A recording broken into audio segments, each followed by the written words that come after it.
All right, there we go. All right, we'll call the meeting to order.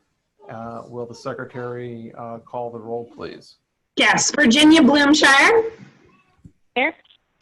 Matt Fruth. Here. Christian Harris. Present. Ted Voss. Here. Colleen Burns. Here. And Sarah Glavin is also present. Thank you very much. We'll move on to approval of our minutes from our May 29th meeting. Are there any comments or corrections regarding those minutes as they were sent to us? I am hearing no amendments or comments. Is there a motion to approve? So So moved. moved. Seconded. Moved by Christian, seconded by Sarah. Any further discussion? Hearing no other discussion. Those in favor say, well, we need to do roll call. So, Yes, you do. yeah, I almost got away from me there. Sarah, will you please take the roll? Virginia Bloomshire.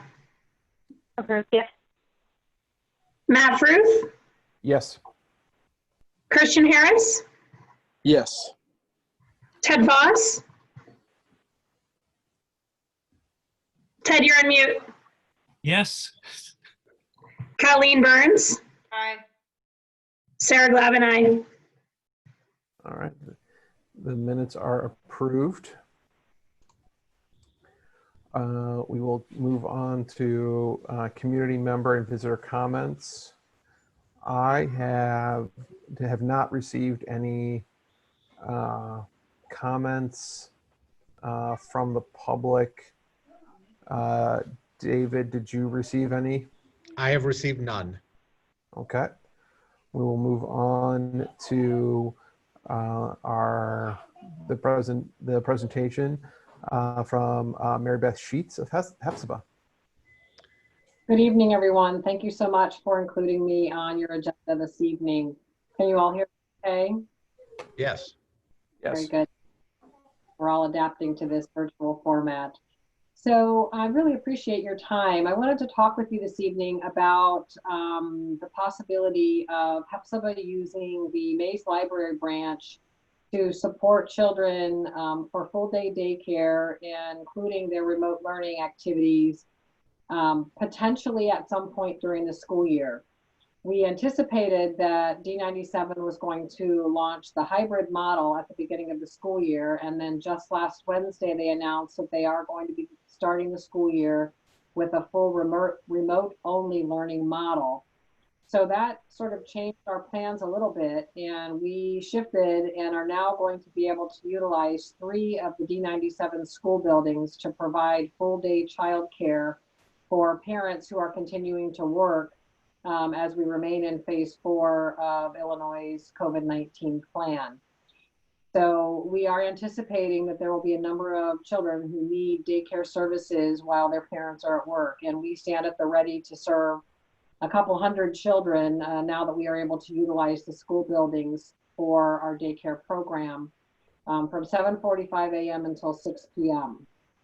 However, the district has announced that they are planning this remote-only model for the first trimester, and they will be evaluating the success of the remote learning, the needs of the community, children and parents, and may pivot at some point during the year to a hybrid model where children would be assigned to 2 different cohorts and attending school a couple of days a week, and then requiring care on those off days.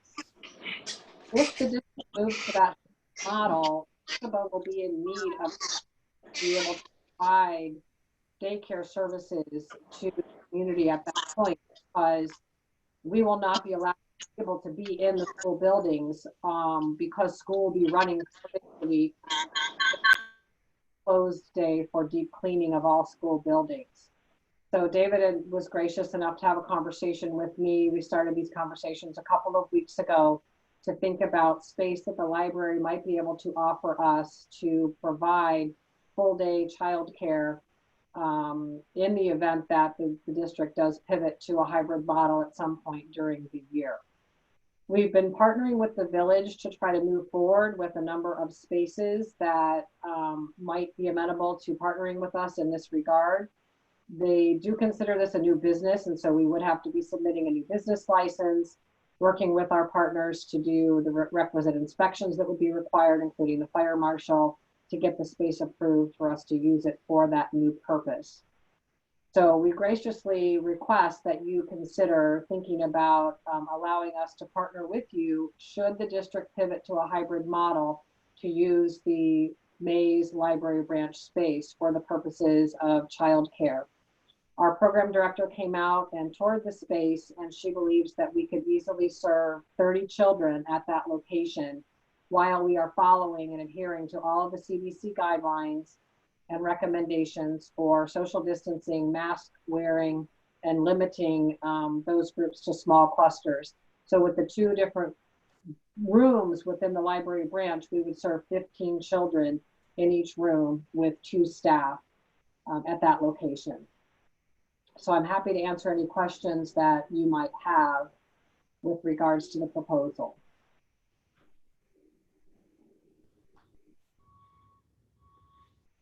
Thank you very much, Mary Beth.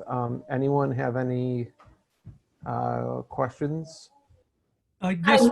I'm sorry, go ahead. What ages would these children be? So the ages of our kids that we serve in the HEPZA program range from kindergarten through 5th grade.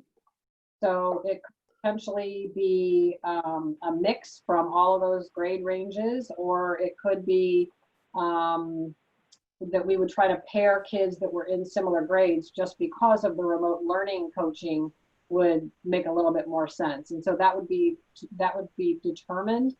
What really will factor into the decision about which children are served in which location in a hybrid model is staying true to their cohort. So if they, and I apologize, I'm not an Oak Park resident, so I don't have all the schools memorized in their geography. So I apologize, I'm not 100% sure which school is closest to Mays. That might be Longfellow. Longfellow. Fellow, thank you. So we would need to definitely provide service at that location just from a geography standpoint to Longfellow students.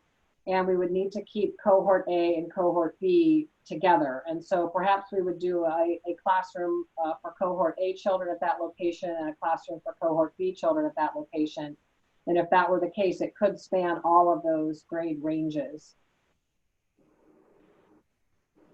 I have a quick question, Mary Beth. I'm a parent in the Lincoln District.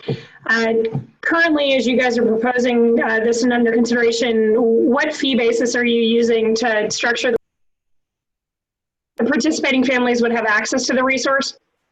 I'm sorry, you mute button. Fee basis, kind of how are you guys structuring your funding? Because I think what I'm balancing is that currently the library is accessible to all residents without any fees. And we'd be, exclusively holding these spaces for your program as an alternative to general population usage who are similarly going to be feeling the burden of caring for their own children. So, clearly don't want to value any one parent's right to the library space over another. So I was curious as to how, kind of from an equity standpoint, you're providing access to the program and the cost. No, that's a great question. And one of the things that we have always done since our daycare program began in partnership with D97, I think more than 4 decades ago now, is to really have equity at the forefront of what we do. And so we don't want any barrier to prevent someone from accessing the care that they need. So we offer a very generous sliding fee scale for families to access our services based on their income. We offer discounts for families that have multiple siblings from the same household. Each sibling receives a 10% discount on top of the sliding fee scale. And so for full day care from 7:45 in the morning until 6 p.m., there would be a daily rate for that for the daytime period, for the after school time period, and it would be based on our sliding fee scale. So we submitted a draft fee schedule to D97, but we are in the process of potentially making some revisions to that. as we think about our standard fee structure, for example, for our summer program, those are large cohorts of children. We are able to have a much greater child to student ratio. And in this group, it will be a much smaller staff to child ratio. We obviously have some increased costs related to ensuring that everybody has adequate PPE. And we are also in conversations with the district about food service in terms of the free and reduced lunch program and how the school district could be supporting that for those children who qualify for those programs as well. So that would factor in. So there are a lot of, I guess, factors that really will be determining how that fee structure comes together. But we really do have, on the very lowest income scale of families earning less than $29,000 a year, all the way up to families earning more than $150,000 a year. And that will be published as soon as it's available. That information is very transparent. I have one additional question, and this is to David. Just as we're prioritizing use of that space and considering HEPZBA's proposal, has there been any request from either the school system or the park district that we also need to take into consideration for usage of that space? Both of the school districts have informed me that they will not need any of our spaces for any instruction, at least in the fall term. And right now, any need that the park district has is going to be satisfied by the use of spaces at the Dole building. David, can you remind us the plan for where Maze falls in, the plan for reopening? So neither of our branches would reopen for library services until service level 3 of our plan. And right now, I don't see us moving unless something really unusual and positive occurs. I don't see us moving to service level 3 until at least the beginning of next year. So in service level 2, we have the main library opened as we do now for limited occupancy, limited hours, and limited services, in addition to contact-free pickup and return of materials, and all of our digital and virtual services. The 2 branches, Dole and Maze, remain closed.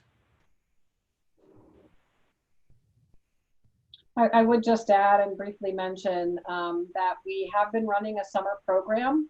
This summer, we had a number of families reach out to us indicating that they were going to need care. And we have been serving about 80 children across 2 schools, both by and Longfellow, this summer safely in these small group cohorts that I described that we would be looking to the fall to implement as well. We are requiring all staff and students to wear masks, and we conduct regular disinfecting throughout the day. So our staff have really learned a lot and have really got the routine of ensuring that we're adhering to the CDC guidelines.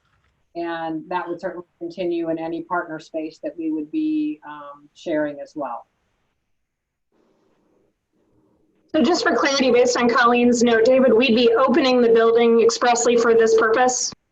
Correct. Yes. Our staff would not be on site during the hours that the services would be provided. They would unlock the building. They would lock it back up again when the services have ended for the day. We would send a cleaning company in to clean the building. Otherwise, staff would be on call remotely for assistance if anything unusual happens. But I wouldn't expect to have any staff on site while HEPZBA would be using the space.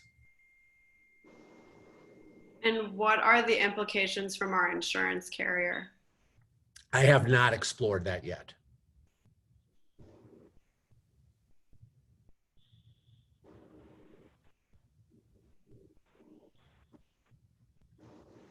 Any other questions for Mary Beth or David regarding this presentation? Mary Beth, can you clarify for me, and I'm sorry if I missed this and you're repeating it, but this is only if D97 moves to hybrid? That's correct. If they remain in a remote-only learning environment, we will continue to offer full-day programming in D97 school buildings. Thank you. Yes.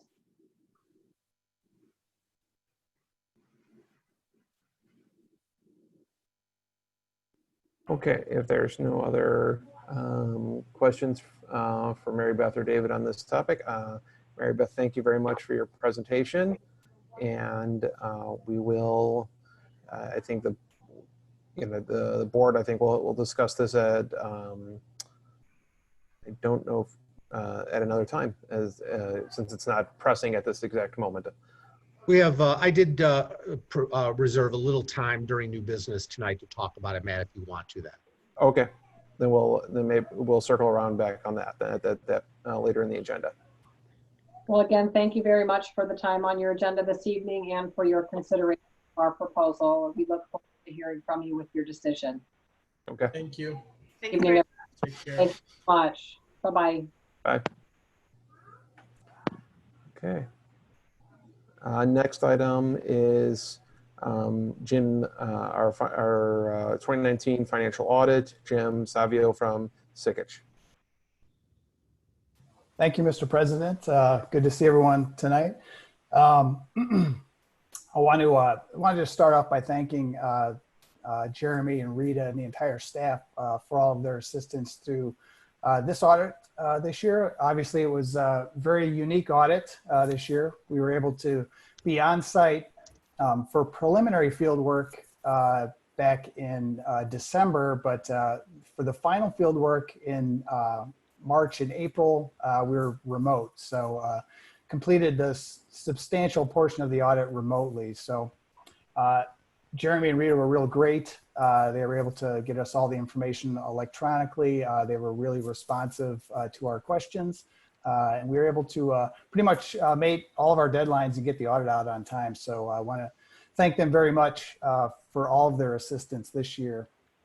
What I'd like to do is go through the annual financial report, as well as the auditor's communication to the board, go over a few of the highlights, and then be happy to answer any questions that you might have. And if you have questions along the way, feel free to stop me. That would be fine. So I'll start with what you see right now, the annual financial report. And I would want to go to the table of contents, which is the very next page. Just want to kind of go through the report and show you kind of what's in the report, how it's structured. Very first 2 pages are the independent auditor's report that we'll look at in a second. After that is management's discussion and analysis. I want to point out that the management discussion and analysis, or MD&A, as well as the required supplementary information, which is that last section down at the bottom of the first page of the table of contents. We do some limited procedures on these documents, but we do not give an opinion on these. Don't do enough procedures to opine on those. So I just want to point that out. After the MD&A is the general purpose external financial statements. So this is what we give a full opinion on, we call it. So the basic financial statements start with the government-wide financial statements. They are basically the consolidated financial statements of the library. So it's going to have all the funds. These 2 statements, the statement of net position, your balance sheet, and then the statement of activities, which is your income statement, have a long-term focus. So they have capital assets, they have long-term debt, and they're similar to the financial statements you'd find in a corporation. Those differ from the fund financial statements, which follow right after that on pages 5 through 8. These basically have a short-term focus. So there's no capital assets, there's no long-term debt. It's focused just on current spendable resources, similar to how you budget. So there's a different measurement focus and basis of accounting for these financial statements. And then you'll notice on page 6 and 8, there's a reconciliation that gets you from that short-term focus and converts it to that long-term focus in the government-wide financial statements. That's on pages 6 and 8. After that, the notes to the financial statements are on pages 9 through 26.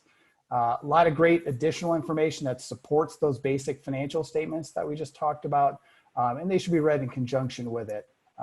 After that, like I mentioned previously, the required supplementary information. We have a budget versus actual report for the general fund. And then there's some information on your participation in the Illinois Municipal Retirement Fund, a schedule of employer contributions, as well as a schedule of the employer's proportionate share of the net pension liability. It's called proportionate share because you participate in the village's plan. So you do record a proportionate share of that liability on your financial statements. And we'll take a look at that in a second. After that is the schedule of changes in the employer's total OPEB liability and related ratios. Similar information for your retiree health plan, which is basically an implicit subsidy. You're required to offer retirees insurance when they retire. So there is an implicit subsidy. They pay 100% of the premium, but since they're on your plan, your premiums are a little bit higher, which creates that implicit subsidy. Then after that are the notes to the required supplementary information on page 31.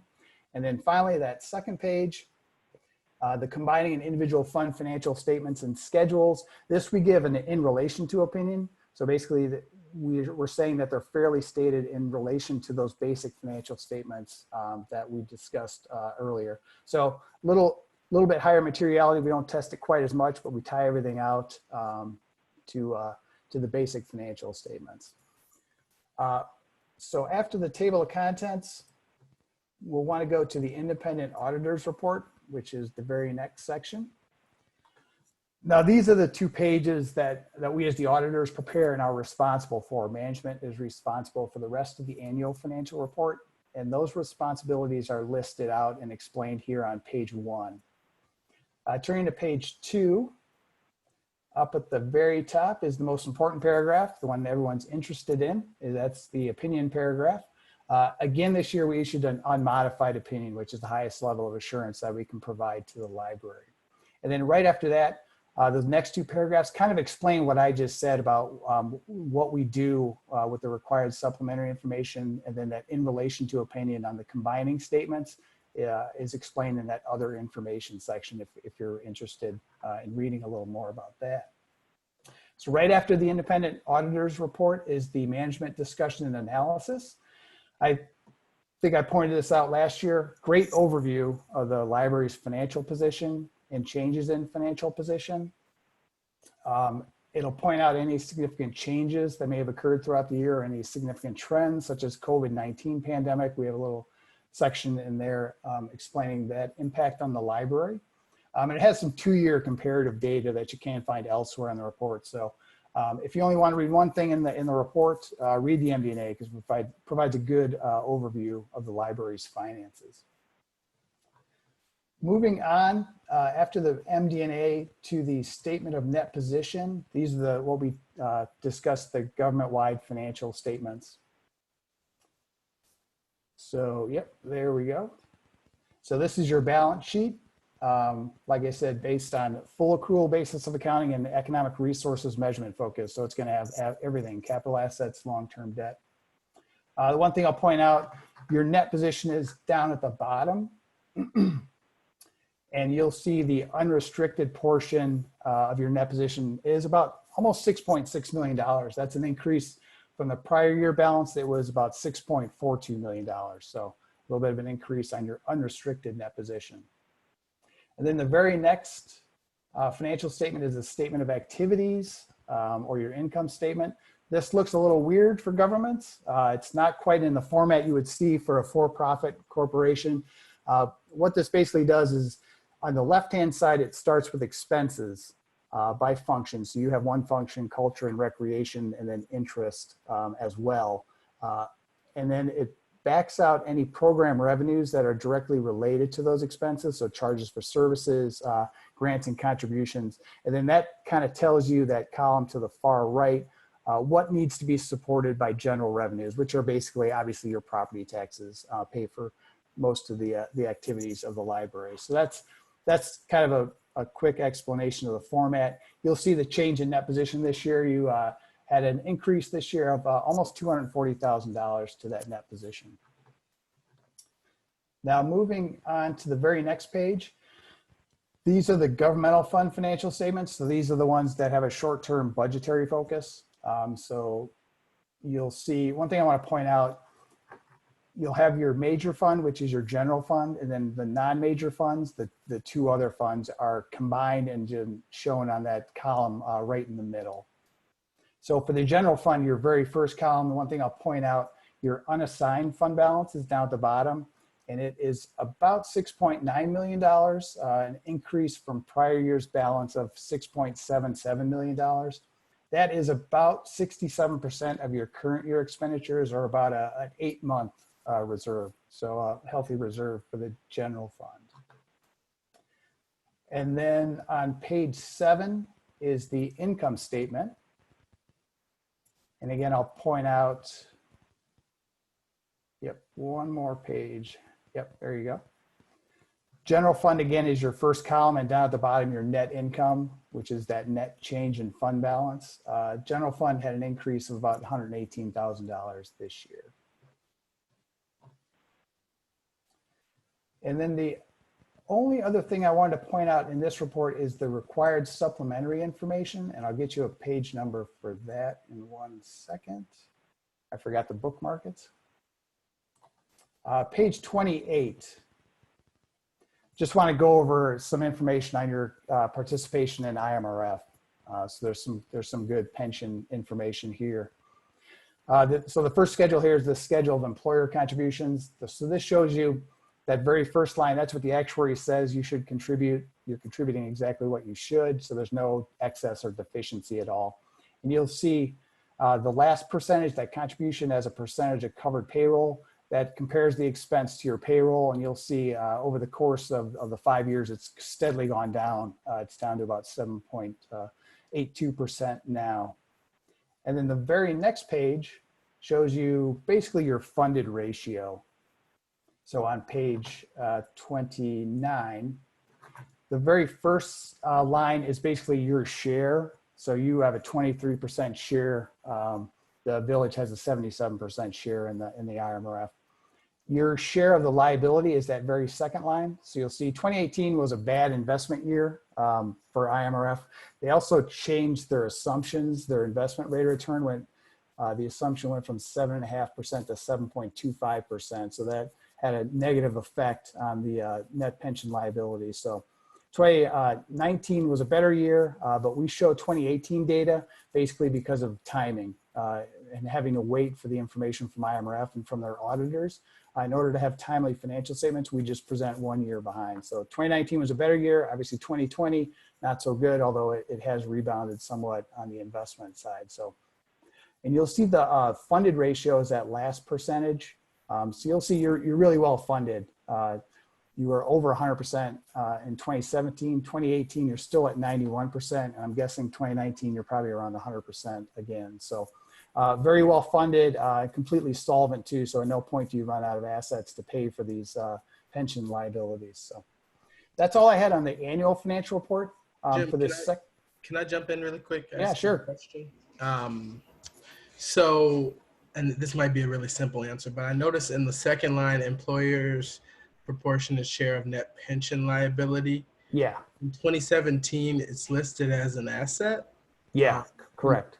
Could you just explain that full line and kind of what that means, if you don't mind? That means basically you have more assets at IMRF to pay the liabilities than you have liabilities, essentially. So you're kind of overfunded. Okay. And that just happened depending on the year, or? Yeah, 2017, one, it was a really good investment year. So they had much better investments income than they thought they were going to have.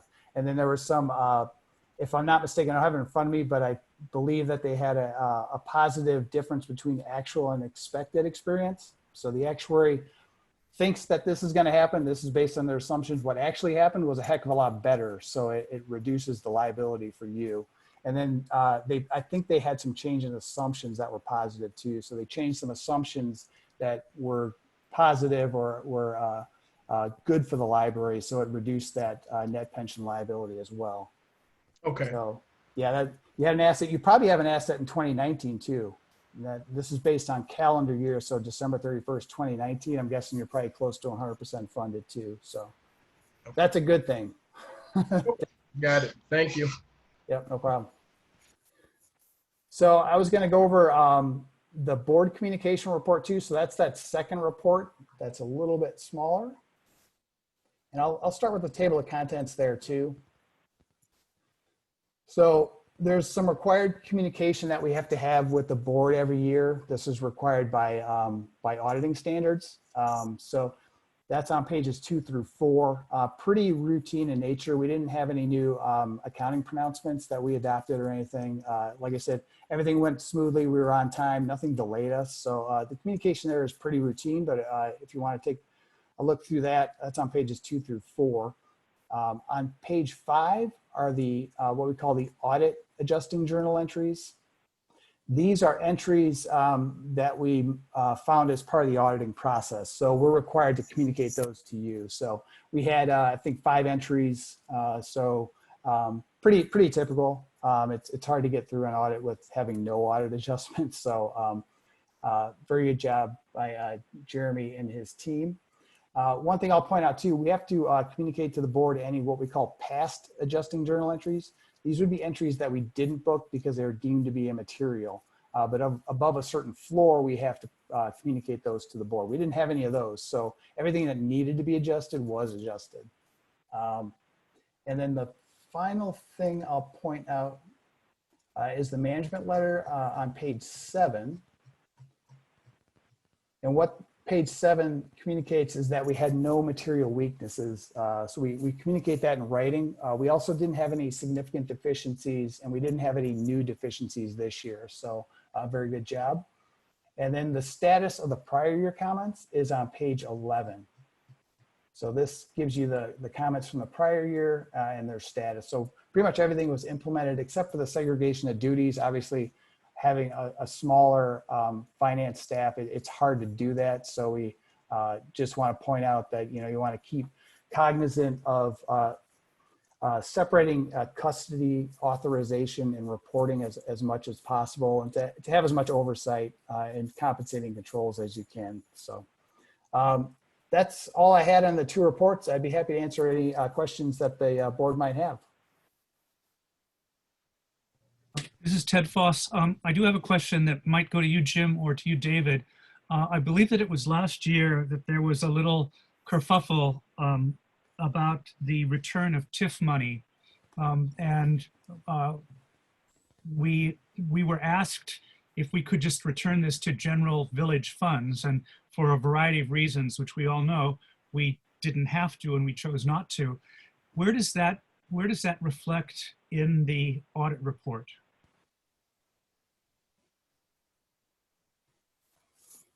Well, my assumption would be that it would be just simply be reflected in the general revenue from taxation. Yeah, it would. I'd probably have to look to see the exact. Oh, and Rita makes a point that was for our 2020 budget, Ted, and this is for the audit for the 2019. Okay, thank you so much.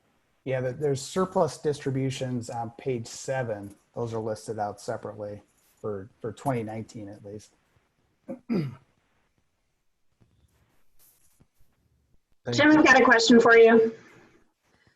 So with regard to segregation of duties, which I know has been an area that we've been challenged by in the past, just based on the staffing capacity, clearly with COVID, there are additional concerns around the ability to segregate duties, access to checkbooks and the like, and making payments.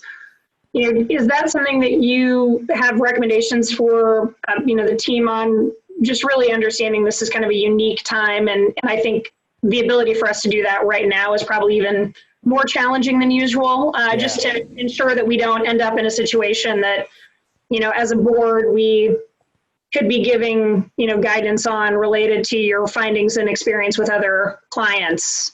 It's something I struggle with on another nonprofit board that I'm having right now, just based on the fact that it's difficult to have a second set of eyes on things and separating signatures, et cetera. Yeah, it is difficult when you're really small. So it's kind of like I said, when you think about it, you want to segregate out custody, authorization, and recording as much as possible. So you want to split up those to the greatest extent that you can. But when you can't, if you have compensating controls, potentially more board oversight or more management review, that's helpful.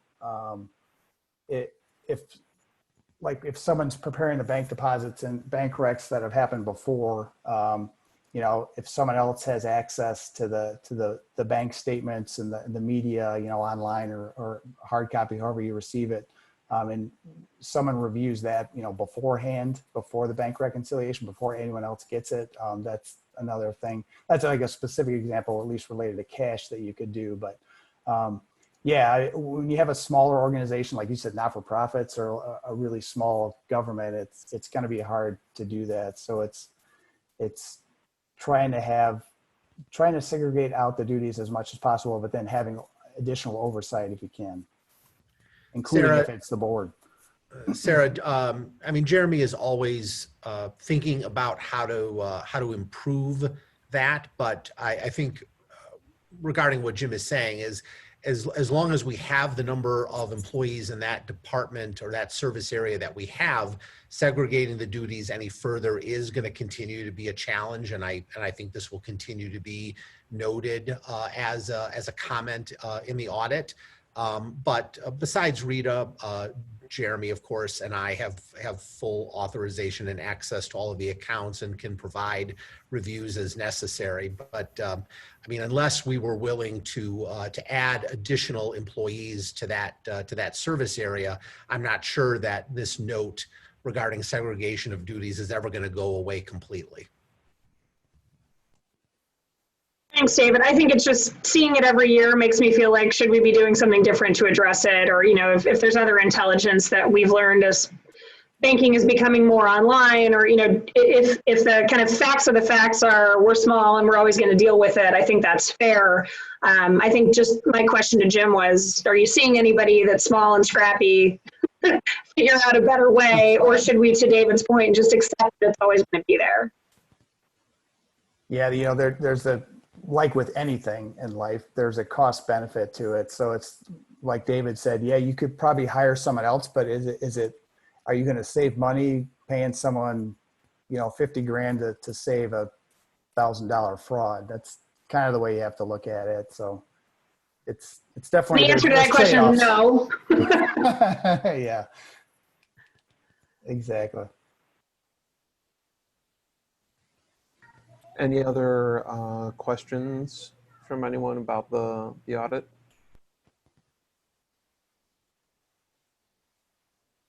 All right, hearing none. Thank you very much. Yep. Thank you, Jim. Have a good night. Thanks, Jim. Thank you.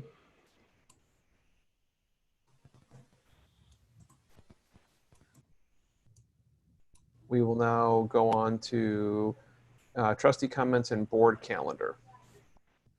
I do have a comment. It's just something that just came up tonight. David, that was the first time I was hearing you say that you didn't think we'd move into phase 3 till 2021. I was just curious about the logic there, thought process there, just so we can justify it, of course, you know, when we're asked about it. So. Well, yeah, I mean that again. I'm stating that as my opinion, of course. I mean, right now we've entered service level 2, and we've done that even I think with some degree of concern and caution for people's safety, and I think that what we're doing now, I would recommend, is about as much as we want to do until there is some significant change in the environment. And for me, again, I'm just stating what I think about the situation. That for me, that would be a vaccine. That would be some kind of general immunity. Because until that happens, I'm not sure how safe it's going to be to move into future service levels and reopen more spaces for more people to begin to gather. But again, that's my opinion. If the board, as you know, the state moves on to further stages in its Restore Illinois plan, or if regionally things change, or if locally in Oak Park things change, and the board is thinking that we need to move a little quicker into future service stages, I think we can have that conversation. But The way we've established service level 2, the main library is open for visitors without any gathering in any gathering spaces. Again, we have certain levels of occupancy, certain hours, certain levels of service at the main library, in addition to contact-free delivery or pickup and return and digital and virtual services with the branches closed. Again, I think we just need to, I would recommend that we continue to monitor the environment. We continue to think about what is safe and healthy for people, and act accordingly. But that, you know, all of this is open to discussion and consideration. And of course, I would be interested in what the board thinks about all of that. Can I just jump in to say, so my understanding of where things are with the vaccine is that it's looking quite possible that even once we have a vaccine, it may well only confer immunity for 3 months. People may need to get boosters every 3 months. So it's going to be a long, complex process. There are countries that have done a much better job of reducing incidence, right? So I would say the other big factor is the R factor. If R drops below 1, and if it seems like, yeah, there's, you know, we've gone this many days without a case, there's, you know, et cetera, so on, like, then I do think, you know, waiting for a vaccine may not be the most significant element, right? If there really is basically no COVID around us, then maybe it makes sense to do that. But I would take my cue from the state level guidelines, certainly, on that front, and probably be a little more cautious than them. Thanks, David. Thanks, Marianne, too, actually. That was insightful, too. What was I going to say? So I do appreciate the caution. And I think that I'm just curious what some of our neighboring libraries have done. I actually haven't been keeping the track of what is even the city of Chicago doing as far as opening back up their branches. Well, neighbors and other libraries in the region are doing lots of different things. For instance, the Chicago Public Library reopened all of its branches for lots of services in person and brought many of its staff members back into public spaces. Other libraries in suburban areas are doing similar things. Many are doing something very similar to what we're doing, which is very cautious, limited access to physical spaces. Interestingly enough, there is one library, the Vernon area library in the northwest suburbs that serves Vernon Hills and a few other communities. They just announced today that they will not be opening their physical spaces anytime soon.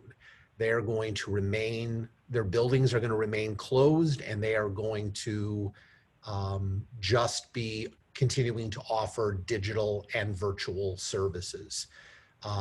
That's so far, that's not a typical response. Again, many libraries have chosen to do something similar to what we're doing. Others, as I said, like CPL, have moved a little further than that. There are differences across the board, and these decisions are made locally. But I would say that many of the libraries of our size that I've spoken with and investigated are moving cautiously and slowly, and they're doing things that are quite similar right now, at least to what we're doing. Just out of curiosity, the one library that you just mentioned, do you know if they're still paying all of their staff, or have they? I do not know. I could ask and try to find out, but I don't know for sure. Okay. Because I guess that's the only thing that's tugging at me a little bit, is just since we are still paying all our staff at the same level. But we all obviously, and so, I mean, in some ways we're offering a third of the service. I mean, I don't even know how it's even less than a third of what we normally would offer, but just not having those options available just makes me. Well, if you mean a third because the branch spaces are not open. No, yeah, I recognize as I said it, that was a very bad, Okay. very bad Okay. percentage to put on the main library Okay. at all. So I recognize no, that's not what I was trying to say. But just not having those resources available to the public just concerns me a little bit. I was thinking maybe we would be looking at the fall more to potentially open those branches, but it's a conversation we can continue. So yeah, again, right now, all of our physical materials, not only at the main library, but at the branches too, are available. People can come into the main library now, and if they want, select their own materials. If they don't want to do that, our staff are pulling materials and providing them. If materials are in the branches and are needed by patrons, or we want to bring them to the main library, we can do that. So it isn't that the materials are not available at all. It's just that right now we're not letting patrons go into the spaces to get the materials themselves. But we could get access to those materials and bring them over and provide them to people whenever we want. And in a few weeks, our patrons will once again also be able to place holds on and borrow materials from other libraries in our system. And then those materials will be delivered back and forth from our library to others as they were before the pandemic started. Even though it's taking a little longer to get physical materials into people's hands right now, they do have access to all of those. So I would say that what people right now really do not have access to at all are our meeting and gathering spaces. Those remain closed. But in limited ways, all of our collections, our computers for people who want to make reservations to use those, and of course, all of our digital and virtual services, all of that is accessible right now. Thank you. And are there any staff working out of Dole and Mays? No, we have no staff working from those spaces at all. All staff that are working are either working remotely to provide digital and virtual services, or are on site here at the main library. Okay. And since we started service levels 1 and 2, we've obviously had a lot more of those staff members back in the main library building. Got it. Okay. I was wondering that also earlier from the proposal, would there be any cross contact of our staff and the HEPZBA program? Yeah, no. Even if later on this year or next year, we decide they need it and we decide to give it to them, it was never my intention that our staff would be in those spaces at the same time. So in other words, if we determine that we want to reopen our branch spaces for library services again, then in that case, HEPZBA or any other partner at that point would not be able to use those spaces in the way that they would want to use them. This is Ted. Thank you for clarifying that. I guess then you're saying that Swan will be up and running in a few weeks? It is, and it will be for us. I think the date is August 12. Great. And secondly, what moving to level 2, what has been the implication for our hourly staff? In what respect? Well, in their being paid. I mean, well, that has not changed at all. I mean, we're continuing to pay all of our staff members, whether they're working hours physically in the space or not. We have all of our staff are continuing to be paid. Right. So a shelver would be being paid even though it's not shelving? That is correct. We made the decision, and until at the beginning of the pandemic, that we would make all of our staff members financially whole during the time of the pandemic until we were ready to bring them back to work. And we have not changed that decision. We have not made a different decision. And unless I have direction from the board to change that. We don't plan to. Billy informs me in chat that right now we have approximately 50 staff members in the main library building per day at different times throughout the day. They're not all here at the same time, but between the hours essentially of 8 a.m. and 8 p.m., because we do have staff working a few hours in the morning and in the evening before and after the main library is open for service. We have about 50 who are in the space working. That's in addition to the dozens of staff members that are continuing to work remotely, and those are, of course, many of the librarians who have been working to provide all of the digital and virtual services, as well as many of the staff members in technology services and in other service areas. And we're lucky in that, unlike so many entities, we don't have to rely upon revenue to pay people. We're basically tax-based in That's terms correct. of our income. So That's we're correct. in a very good position there. In that respect, yes, we are. David, with that in mind, clearly the Park District is not paying their, childcare staff as an example. Are we unique in the village right now in that we've committed to doing this across all of our staff groups? Well, we are certainly different than both the Village of Oak Park and the Park District. I'm not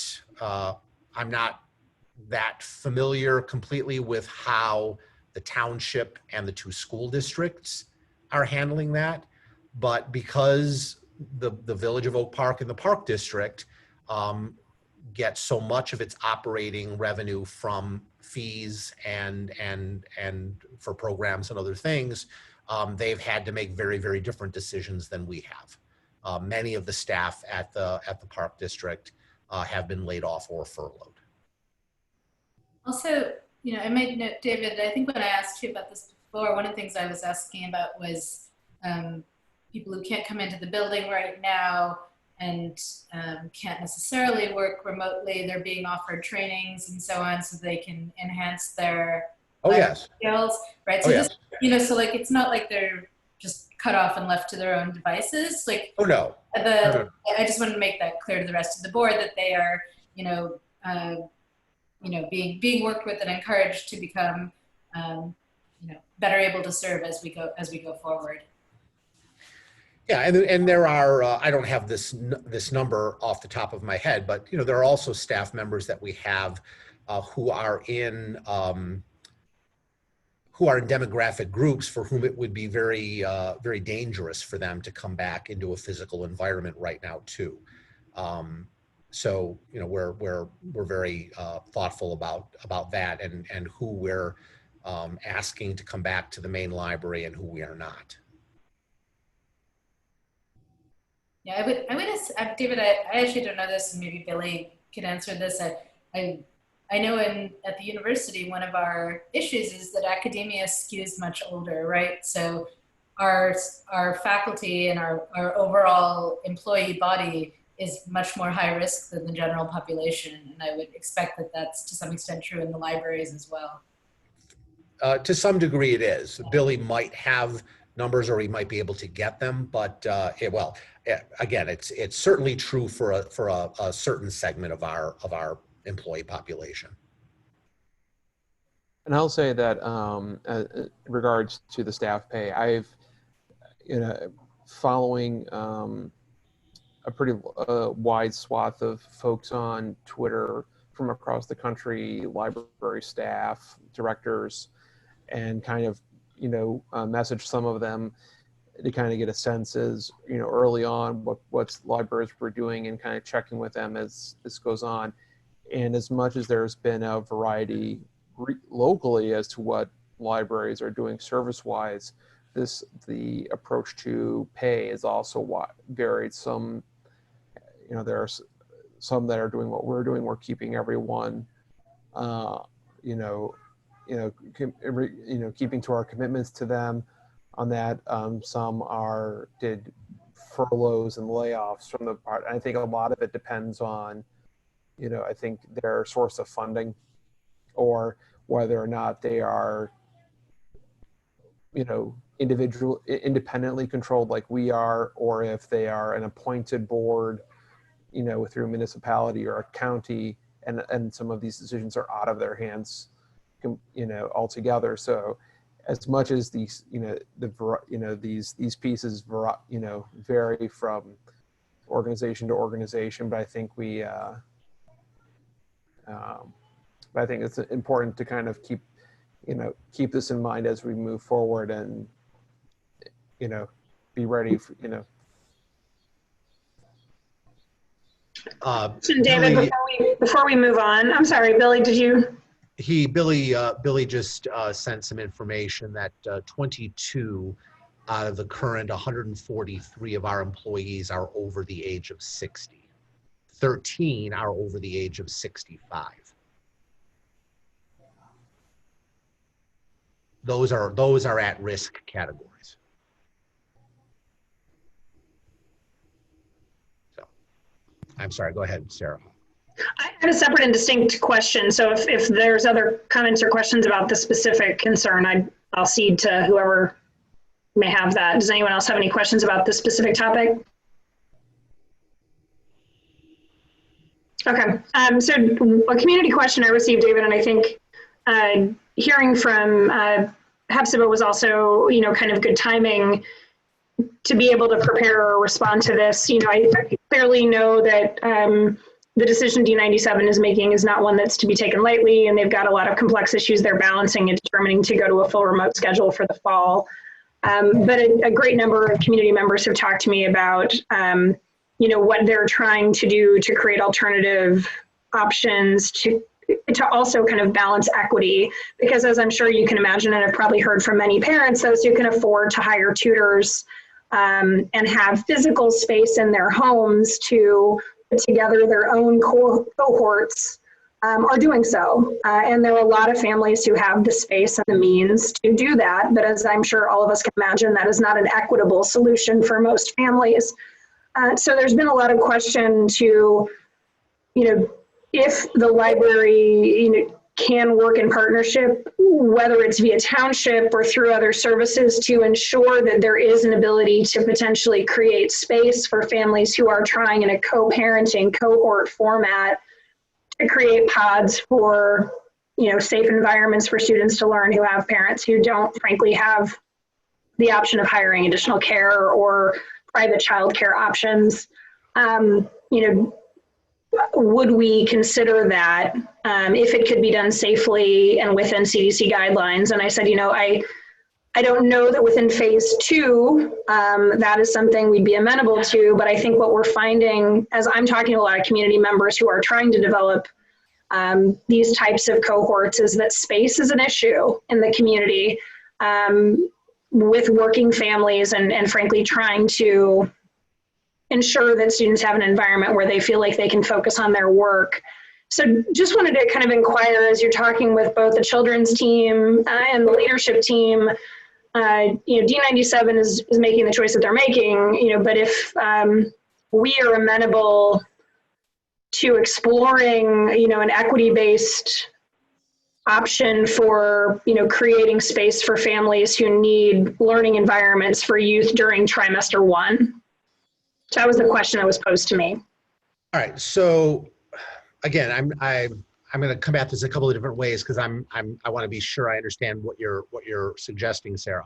So from the beginning, as I've told you, I've made it very clear to District 97, to District 200, to the Park District, to other partners, that even in service level 2, if they need and want to use additional spaces, particularly the spaces at the Mays and Dole branches, since we're not planning to reintroduce physical in-person services in those spaces in that service level, they can have the spaces either for whatever purposes they really need them.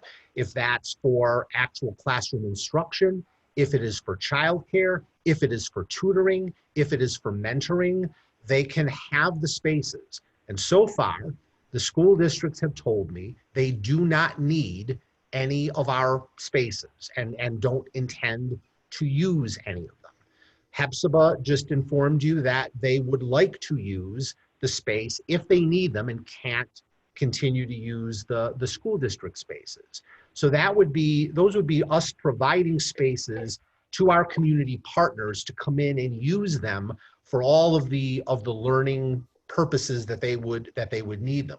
On the other hand, if what you're asking is, should our staff go in and begin providing these in-person services to help families and This is about access to space, David. So the question is not coming from the district. It's coming from private individuals who are concerned about the fact that for families who have means, the children are going to be in safe cohort environments that families who have the ability to pay for tutors will be in. Right. Families who don't have the means are trying to work through jobs from their home computer and teach their kids e-learning. So the community question was, is there a way in partnership with the township or district equity officers or whomever we might want to consider talking to, that the spaces in the library might be used to support the most vulnerable families in the district with some kind of parental support, not employee staff support. And I said, I don't know that we'd be open to it, but I don't know that the question has been posed. And frankly, D97, when these families have approached D97, and I'm sad to hear this, has kind of shrugged and said, sorry, but we're going to support everything we can via e-learning.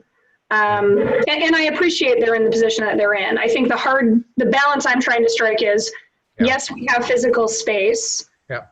I don't feel comfortable as a member of the board or having the staff determine, I get space versus Mary Ann gets space versus my neighbor gets space. So I'd want some conduit who had the lens towards providing equity in making sure the space is being prioritized in a way that, the person with connections doesn't get access. Or is the answer simply, sorry, but that's not? No.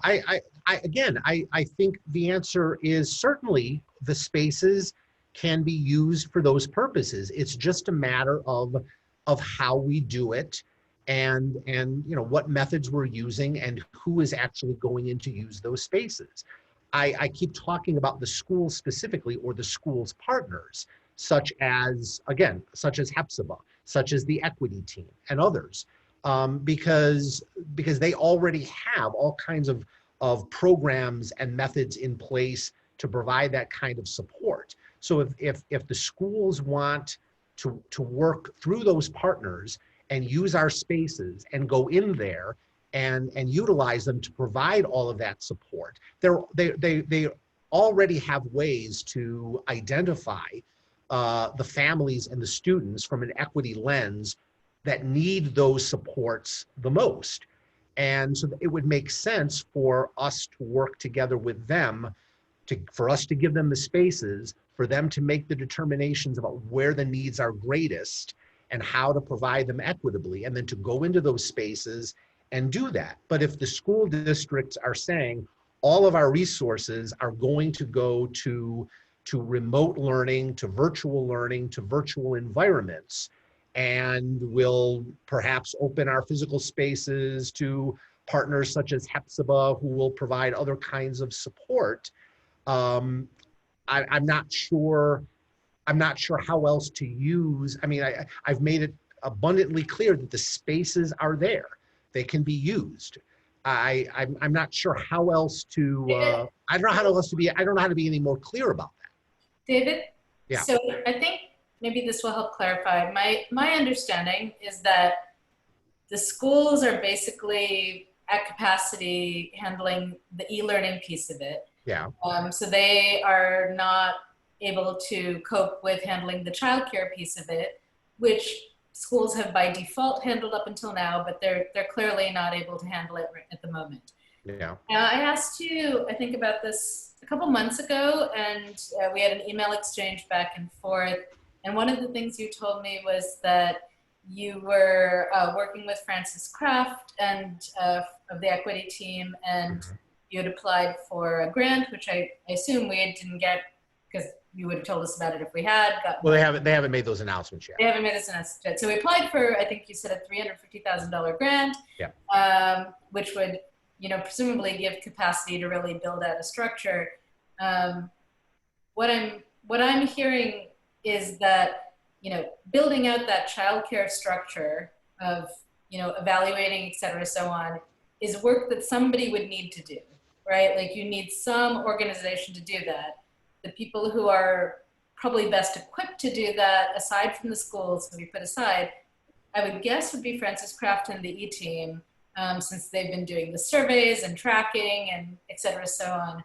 So it seems like maybe the best answer to Sarah's question is, I don't know where you are in those conversations with the E-Team. Are they saying that they also don't need space, or are they not, have they been working on the childcare pod piece of this, or only the e-learning pod piece of this? The E-Team right now and Francis Craft are really focused at the moment on the virtual learning environment piece. So for instance, the summer school, the alternative summer school program that they've offered in our spaces in the main library for the last couple of years, that right now is a virtual space, and that's how they're doing it. And to I think to do more than that right now, particularly in physical spaces, would require, as you said, a lot more resources than they have at their disposal at the moment, I think. Okay, so if they're also tapped out, then I think, Sarah, what I would suggest maybe is, and so, there has been conversation about some of the PTOs, like the Irving PTO and so on, taking on some of this organizational work. I wonder whether they could partner with Frances, because I talked to her about a possible tutoring thing that my organization could do, and she was very eager to partner. And so I wonder if the PTOs might go to the E-Team and say, we'd like to help build out, a Google Doc spreadsheet to support the childcare piece of this from an equity lens. It may be that she could then facilitate that. If you basically bring her a set of volunteers and the library has spaces available, like it seems like it's a coordination problem almost. I mean, there's some labor, but Hey, Marianne, I think what I'm hearing, David, from you is, yes, if it's done intelligently with kind of real resources, not like a scrappy group of parents, and that makes very good sense to me. Yeah. But I think to your point, Marianne, I think it's bringing the pieces together, because what I think, we're hearing in some community conversations is, some family with means is willing to fund a tutor for 4 other families who don't have means, but they don't have anywhere to do it. So it's this kind of like, how do you bring all the conversations to a point to then coordinate? And it's not a great deal of time, granted, but we have until November 20th with no alternative for many families. So I think it's worth the effort if the right people are in place. So I think, David, I hear where you're coming from, Marianne. I think that's a great suggestion, and I'll take that from here. Sarah, thanks for bringing this up. This is something I hadn't fully thought through, not having children myself. So I just wanted to throw out there, now that I've thought about it since you've been talking, that I'm in support of and will be open to the idea of the library potentially subsidizing some HEPZBA membership or HEPZBA childcare for residents. It's no mystery. A lot of people use the library as a form of daycare, whether it's after school, they send their kids. And since we can't offer that right now, this could be a way of us still helping out in that realm. So I would definitely like to consider that, and rather quickly, since the school year is coming up. David, you had set aside some time on the schedule today to talk about the HEPZBA proposal, and now that we're deeply into this, would this be a good time to kind of jump in there? Oh, this is the conversation. Absolutely. Yes. I mean, this is it. I mean, there is a related conversation, and that is the one that Virginia brought up originally, which was the issue of access to technology for families who do not have the same kind of access, who need to have it for any kind of a virtual learning environment for the fall. And there are, you know, two different aspects of that, really. There's the original question, which was extending the library's wireless signal from the main library or from the branches out of the buildings into other environments such as Scoville Park. And there's a lot of cost involved in that, and there's also a lot of restrictions to that. There's also the side of providing more physical technology and devices to families and children who most need them to take home with them or to take wherever they would do their learning. That would provide a lot more flexibility. And you know, I had mentioned that not only are we working with a community partner to try to get some grant money to buy more of those devices, but you know, we could choose to just commit more of our budget to buying more right now immediately, and making those available to families. You know, the only other challenge there is actually identifying the families most in need. But there are lots of different things that we can do.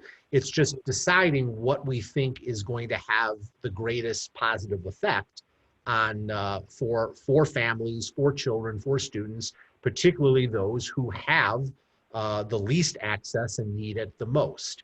We have, as you all pointed out tonight, we have many families in the community who have all the resources that they need to do what to give their families what they need and more. And then we have others that don't. So it's really deciding how do we want to spend our resources for the greatest positive effect. I have just two short thoughts, and one has to do directly with HEPSPA. And I am concerned that the public library should be a place that is free for all. And I am concerned that HEPSPA is a fee-based entity. Sure. And then I think we should probably revisit the space policy that we had on rental, and rental for not-for-profits, renting out space, and for whom, because I think this really does figure in. Even if HEPSPA has a sliding scale, there's something in me that just kind of says this is not part of the mission of a public library to be a place where people are being charged for daycare. And sure. Yeah, no, I understand completely. And, you know, in normal circumstances, we wouldn't even be considering it. It wouldn't be necessary. But, you know, I'm trying to respond to exactly what Sarah and Marianne and others are talking about. This tremendous need in the community, trying to think creatively about solutions, reaching out or responding to partners in the community and other agencies who are coming to us and asking us to help them to figure it out and to solve the problems. And this is one of the ways that we've been asked to try to help solve the problem. Maybe it's not the right way, maybe it's not the way we need to do it or should do it, but you know, I'm just trying to respond as positively as I can to what needs are being communicated by people who live in Oak Park. And I think that we're all on board that we want to do exactly that. I really do think I'm going to go back and read that newly revamped space policy issue that we had pre-COVID. Sure. Yeah. David, would staff be able to get together, I guess, some numbers? And I don't know if HEPSPA knows this, but if they know how many people are going to be, that they will have in the program, like it's going to be 15 kids at Mays. It said 30. They said 30, okay. So if they know it's going to be 30 kids, what it would look like for the library to subsidize people that would fall in the lower third of that? I'm sure that I could talk to Mary Beth Sheets. I could get her to estimate for me what they would end up charging, you know, to serve 30 children in the Mays branch, and then, you know, and figure it out that way, if I'm understanding your question correctly. Well, I guess I was more thinking like for the people that are going to fall in the lower third of that their sliding scale or whatever. Like I don't know if they're taking 5 people that can pay fully and then 5 people that I don't know what Yeah, that ratio is, but I don't was know. thinking of the library potentially just covering the lower third to just decrease barriers. People Okay. You might not know the answer to that question yet because it'll depend on Yeah, who enrolls. Yeah. right. They also might already have a list of people who are interested. So I'd be curious to know. I'll have a conversation with her and see if she can even give me an idea of what that would be. Okay. Thank you. I know from friends that they do have some very strong opportunities for kind of almost full cost coverage for certain families. But to your point, Christian, I think they make that very limited based on what they have available in scholarship resources. So maybe that would allow them to, to your point, consider offering services to someone who might otherwise not be able to make the list because of what they can afford. So, I think it's good to have that intelligence, and then we can, I think, especially since we know that they're not going to utilize the space unless they find that the school, goes back and they lose that space, we have a little bit of time to evaluate how we'd want to best partner. I would also want to know what our insurance liability is going to be for this. Yeah, I've got a note to myself to find out about that, Colleen. I have to say, I mean, because we're all friends, that I am extraordinarily frustrated that we're even having this conversation when the I understand your point, Marianne, that the district does, but I can't believe that a private partner is coming to us and asking us to use our space when the district hasn't, when we've offered it. Yeah.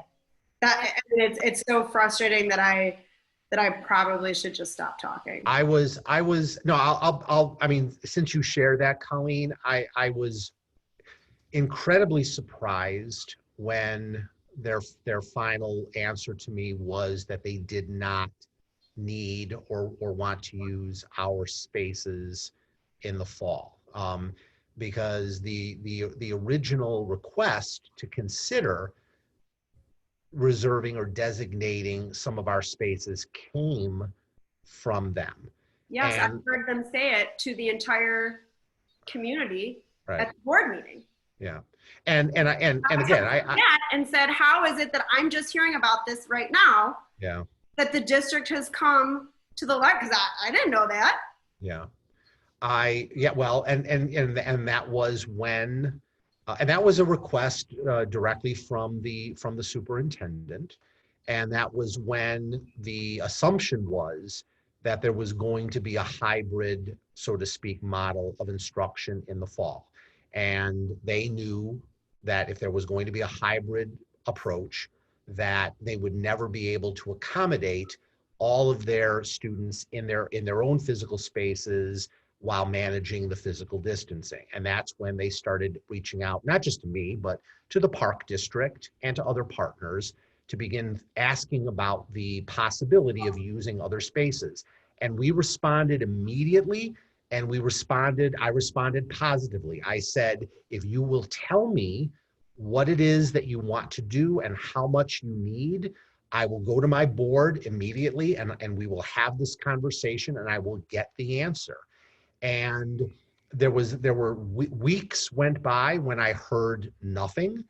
And then finally, in the last week or two, the answer was, thank you very much, but we will not need to use your spaces. Now, the moment that, in fact, the very second that Mary Beth Sheets at Hepzibah heard that, she came to us and said, may I please talk to your board about the possibility of using the space if we need it. And I said, certainly, you can come and talk to them and explain what you would do and how and why. And I would expect nothing less of you, David, and I appreciate that. I am going to set aside my personal frustrations with D97 about this because I do know Hepzibah to be a good community partner. I do know them to be working, as Mary Beth stated, towards equity.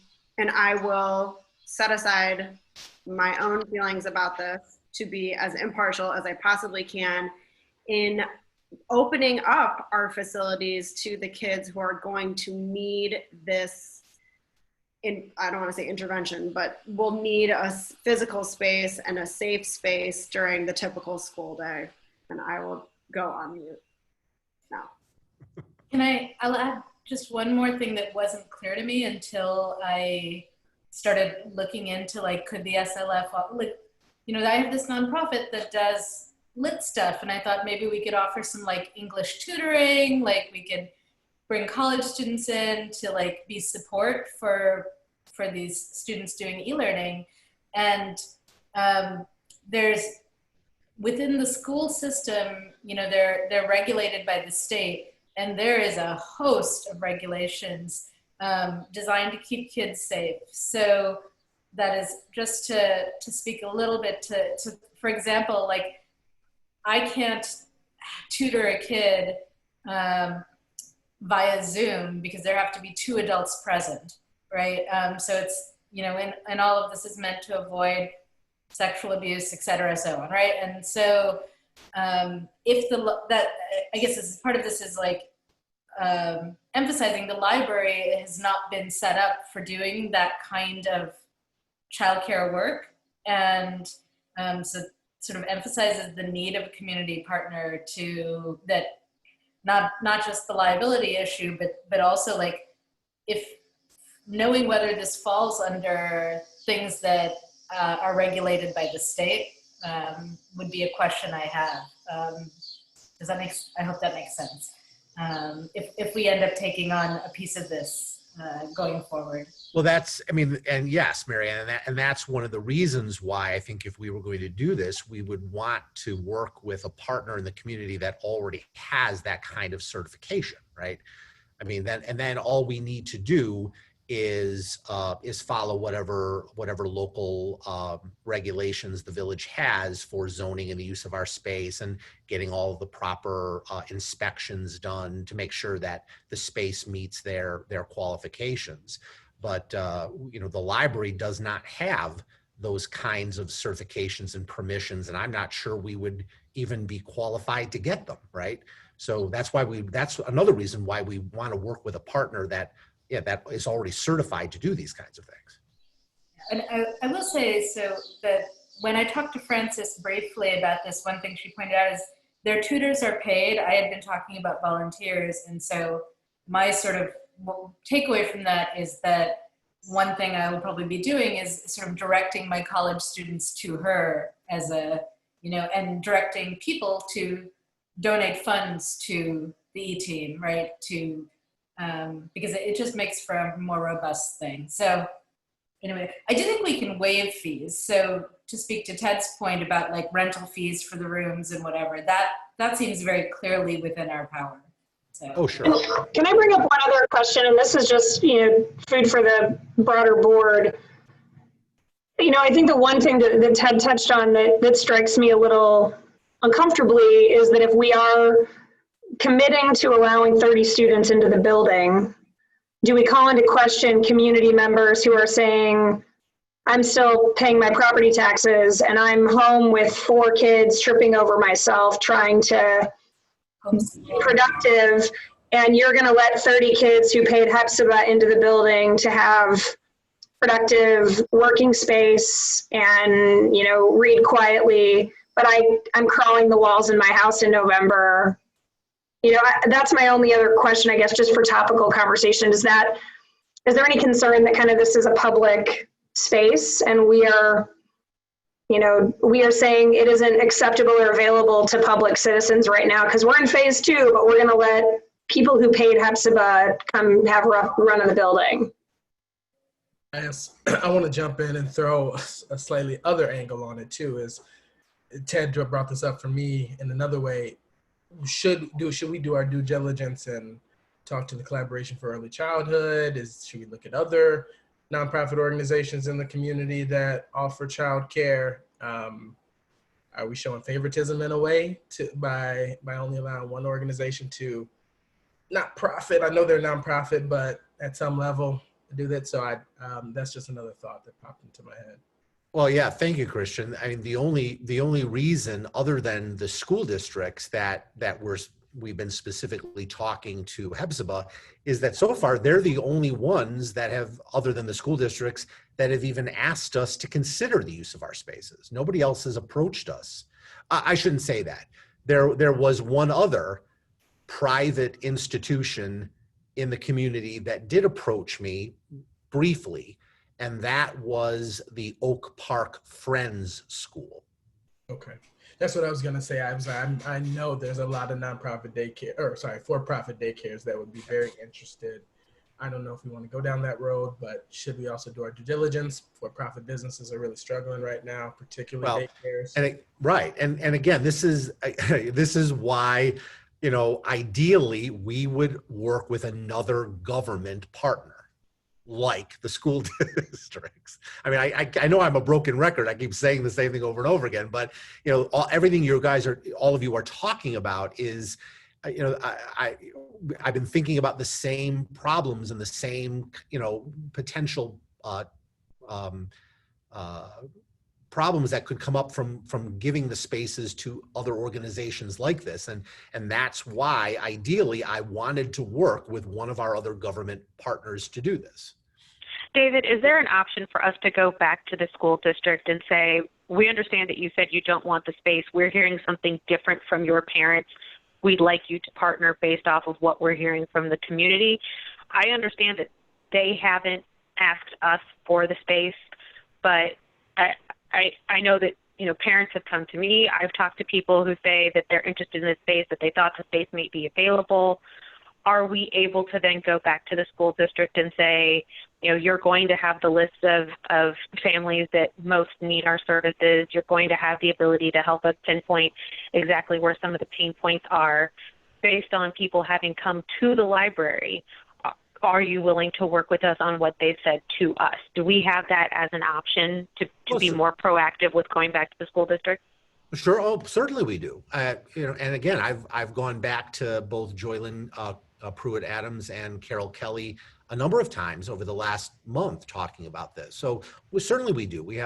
I can always go back to them and once again tell them that our spaces are available if they want to work with us to use them.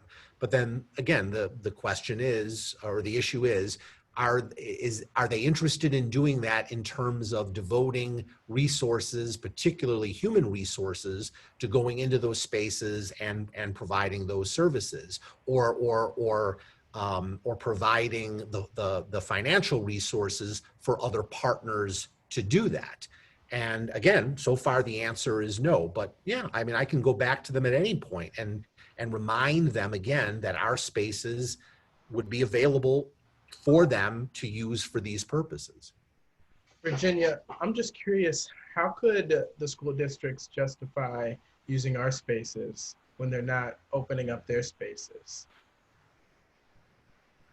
I'm not concerned with them justifying using our spaces when they're not using their spaces. I'm definitely thinking more along the lines of when we're looking to provide technology, when we're looking to maybe supply these spaces to other families that are asking for it, the school district is going to have the best means of determining which students are going to benefit the most from our assistance, I think.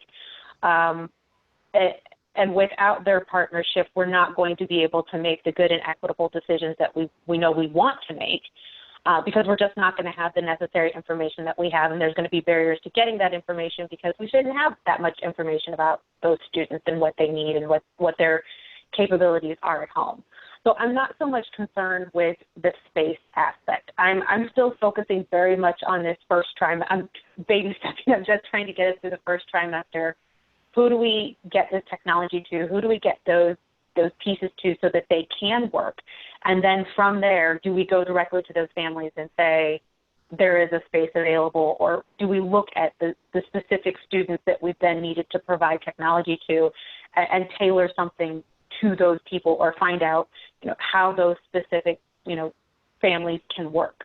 That I'm not yet thinking about sharing spaces in the way, like in the hybrid situation, like we're talking about in probably January or whatever. I'm really just still focusing on, can we get these kids in a place where they can actually go to school in the new environment.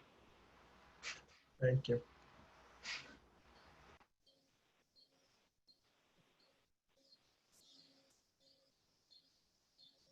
So I'm sorry, I don't have a site for this because I just saw it scrolling by on Facebook at some point, but I think I just saw that Naperville has just pushed back their school year, presumably to give them more time to figure all of this out. And so I don't know whether that's likely to happen here as well, but wanted to mention it. I'm sorry, is Naperville fully, were they planning on going back 5 days a week? I don't know, but yeah, this is literally like, I saw this scrolling by on Facebook earlier this morning. So I was just trying to find the site. I didn't find it just now, but I imagine we'll be hearing more about it shortly. The person posting was frustrated and complaining that this was buried like in the 4th paragraph of the communication from the school. We wouldn't know anything about that. Yeah, so 2 hours into a board meeting. By the way, your kids aren't coming back to school. Sorry. Yep, my brother-in-law, I think just the other day in Arlington Heights, they announced they're starting their year remotely from, I don't know if they were doing fully in person or hybrid, but they just in the last few days announced their decision to go to remote. So it's going to be a very chaotic landscape for a lot of services across the region as everybody's doing different things for the time being. And actually, another aspect where perhaps we can offer some support is tech support. And I wanted to raise that question because we have librarians who are very good at answering questions.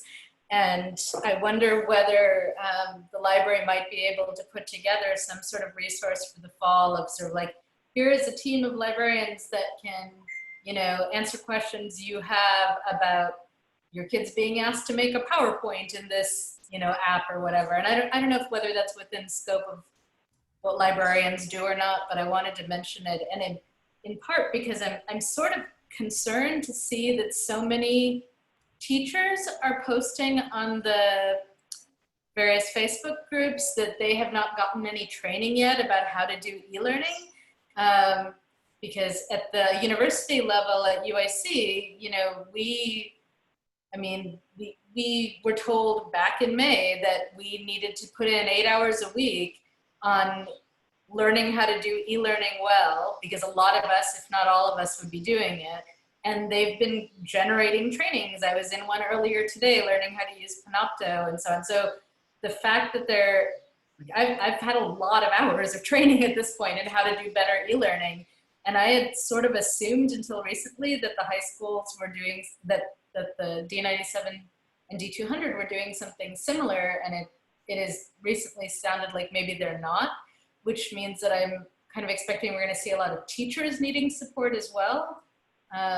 So anyway, I wanted to raise that question.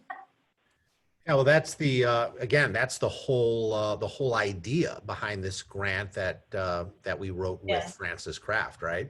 Is to figure out how to provide more of those kinds of resources and training and support to teachers. It's just gonna be a little late at this point. I know. I'm not blaming you, David. I'm just sort of like, I was a little shocked because I assumed this was happening. I get it. Well, I'd like to bring us back around to our board calendar and community comments, because this conversation, I feel like we can keep spinning this on for an unlimited amount of time, but I'd like to get back to our agenda if we can. Are there any other board member comments from any community interactions or anything else you'd like to share? This isn't a community action, but David, I know when I appreciate kind of how focused the reporting is and how you're continuing to kind of keep us focused on our strategic plan. But I think just anecdotally, if there is an ability for us to get some feedback from some of the department leaders as to how things are going as you're coming into phase 2, and what is the environment like? How are they feeling? If there's a way for us to get some succinct information, I think it'd just be nice to hear some feedback from the staff, or maybe have a representative from the staff join us for the next meeting to kind of speak to what the culture's like, how things are going in the building. Well, sure. I mean, we just, well, first of all, almost all of our leadership team members are on the call tonight. So Lori, Elizabeth, Jeremy, Billy, Jody, any of them could also talk about that. I don't want to put anybody on the spot. I think if we can park until next month, I feel like it'd be nice to get that feel, since I'm not physically, I haven't been in the building. Sure. So just how everyone's doing, and morale, rapport. And Billy, we started service level 2 just this past Wednesday, so it's only been a few days. And Billy just put out another staff survey to get some more information from staff about what they're experiencing. So yeah, we should have a lot more to share next month about what that experience is. Thank you.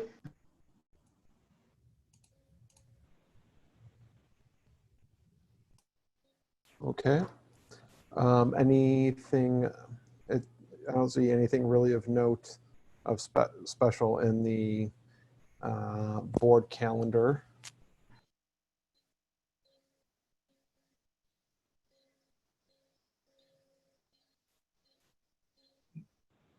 Matt, for some reason, I just have the word Zoom. I don't have the agenda on my screen anymore.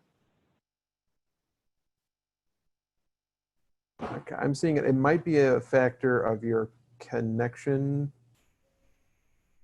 Does everybody else have the agenda? Yes.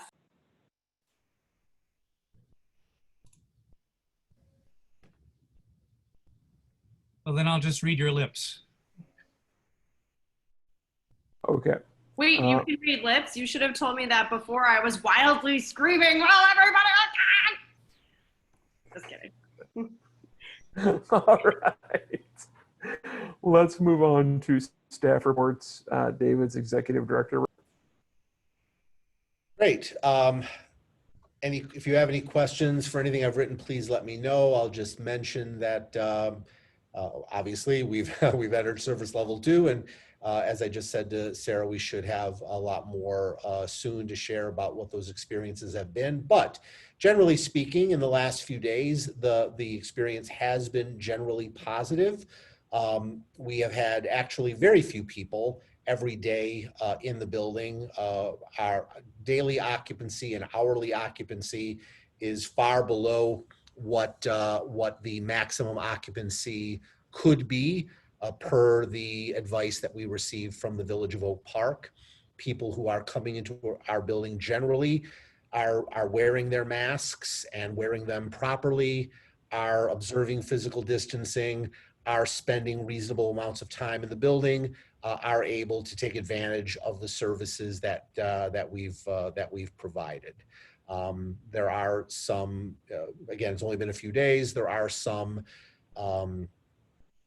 procedures that we're still working out, particularly regarding workloads for some staff who have returned. So leadership and management teams are going to continue working on that. But so far, our experience in the building has been generally positive.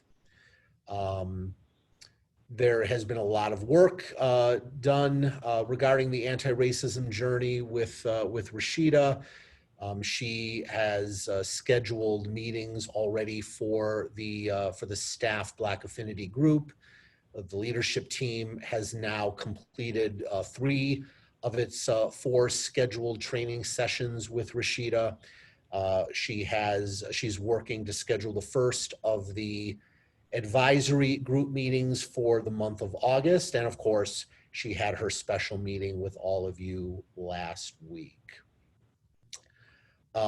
We have our special meeting for strategic planning scheduled for next Tuesday, August 4th.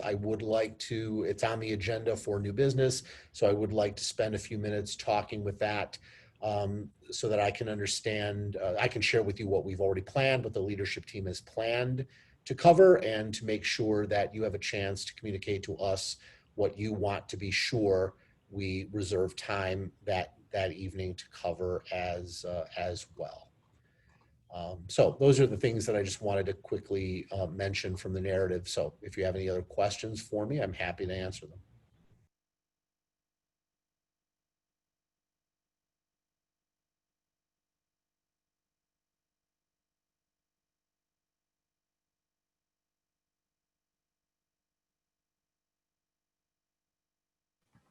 Okay, not hearing anything from anyone, so we will move on to the next set of reports.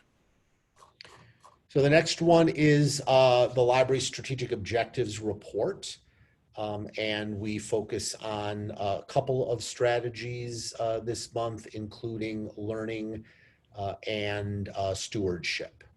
And in addition to those, Mallory has provided both a document here, a dashboard for the learning objective to give you some numbers, which was in your board packet, and for our core use statistics, visits, website users, program attendance, and community outreach. So hopefully you had a chance to read all of that material that was in your board packet. So I'll open it up to questions. And again, members of the leadership team are on the call. If I'm not able to answer questions, some of them might be able to jump on and do so. Yeah, I had a quick question with regard to the library outreach programs. And, you know, clearly we're in a different environment and we're just starting to, you know, get comfortable with circulating materials again. Is there an ability for us to work, as you mentioned, with some of the organizations that, you know, that are still trying to service, especially, you know, non-traditional outlets with the book bike or other resources? Or are we just not feeling like that kind of outreach is something we can sustain in this environment? No, actually, Sarah Yale and her team have already begun making contact-free deliveries all over the community. Lori, do you want to perhaps jump? I didn't realize we were using the book bike to do that. Not the book bike, but okay. But they're using other vehicles to do that. Lori, are you able to jump on the call? Yeah, hi everyone. So I don't know if David has mentioned the grant that Sarah got, the Books Empower grant. Have you shared that, David? So I did when we got it. I haven't said too much more about it because we've just started it.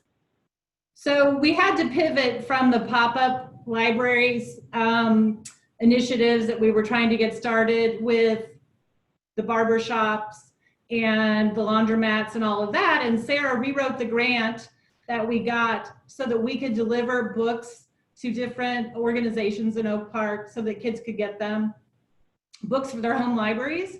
So she's working with New Moms. I'm trying to remember, who else, David? Do you remember which other organization? New Moms for sure. Was she working with the collaboration or not? Yeah, I think the collaboration, she's got a couple groups that she's already started delivering books to. We are buying them from the book table, and so we're able to support them as well as deliver books to kids. And so that's kind of the outreach that she's been doing. Other than that, we're doing virtual, you know, outreach to preschools and daycares. So that's kind of where we're at with outreach until it's safe to get back in the buildings. Well, they've also, but she and Ian have also started making deliveries to other vulnerable groups like seniors too, right? Oh, right. We're going to senior centers and doing the regular home delivery for the people who were on the delivery list before. And once we've started fulfilling that, we're going to expand and do delivery to other people who request it. We have a form for that, so families can ask, you know, seniors. We're building and expanding on what we used to do during this fall. Thanks, Lori.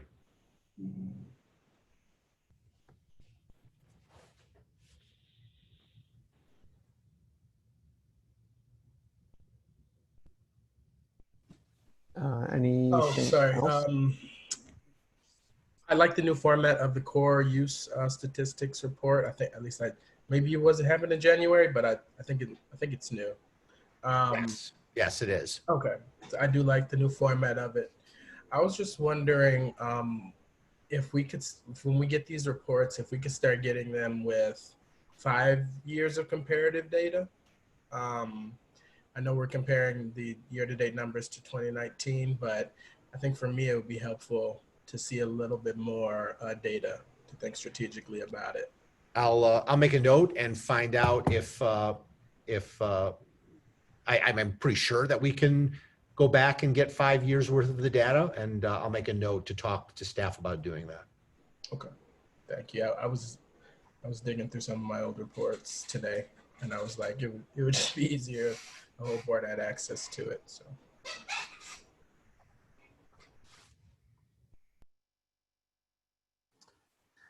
Anything else? Any other questions about these reports? Okay, then we will move along in the agenda.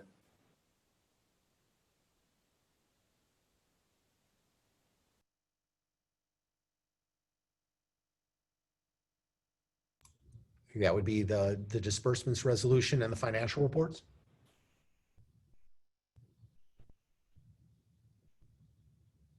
You muted your microphone. Oh, sorry. Is there any questions from anyone about the disbursements report? Hearing no questions, is there a motion to approve? So moved. Is there a second? Seconded. Seconded by Sarah. Any further discussion? Hearing none, those will the secretary take the roll, please? Virginia Bloomshire, Yes. Matt Fruth, Yes. Christian Harris, Yes. Ted Foss, Yes. Colleen Burns, Aye. Sarah Glavin, aye. Mary Ann Mohnraj. Aye. Excellent. That's approved. Moving on to our financial reports and the summary. We have Jeremy's narrative report, and Jeremy's on the call if you had any specific questions you'd like him to answer.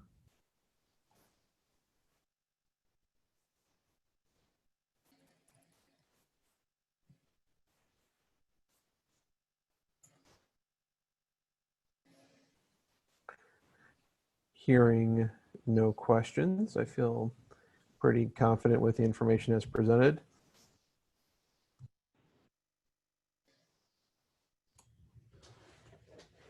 If there's no other questions about any of the financial reports, we'll move on to additional reports. I go both Mary and I were not present. Okay. Council of Governments has not met since the last month meeting, but we are due to resume that joy next week, David. Let me just quickly look at the calendar, and I will tell you. I remember getting the invite. Yeah, we looked. There's a meeting on the calendar for Wednesday, August 5. Excellent. I'm excited.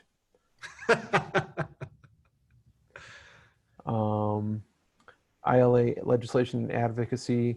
The new sets of ILA committees and committee chairs, we had all have our kind of our orientation session 2 weeks ago. Maybe it was 2 months. It all kind of blurs at this point. But we did have a kind of a most of a day virtual orientation session where we all the new committee members and the carrying over committee members all got together virtually to kind of talk about, kind of introduce each other and orient on each other on what moving forward, given that there is currently very little legislative activity, there is not much in that realm outside of the most critical legislation for the state. So we'll see what happens as we approach the fall veto session, but it's still, I think, very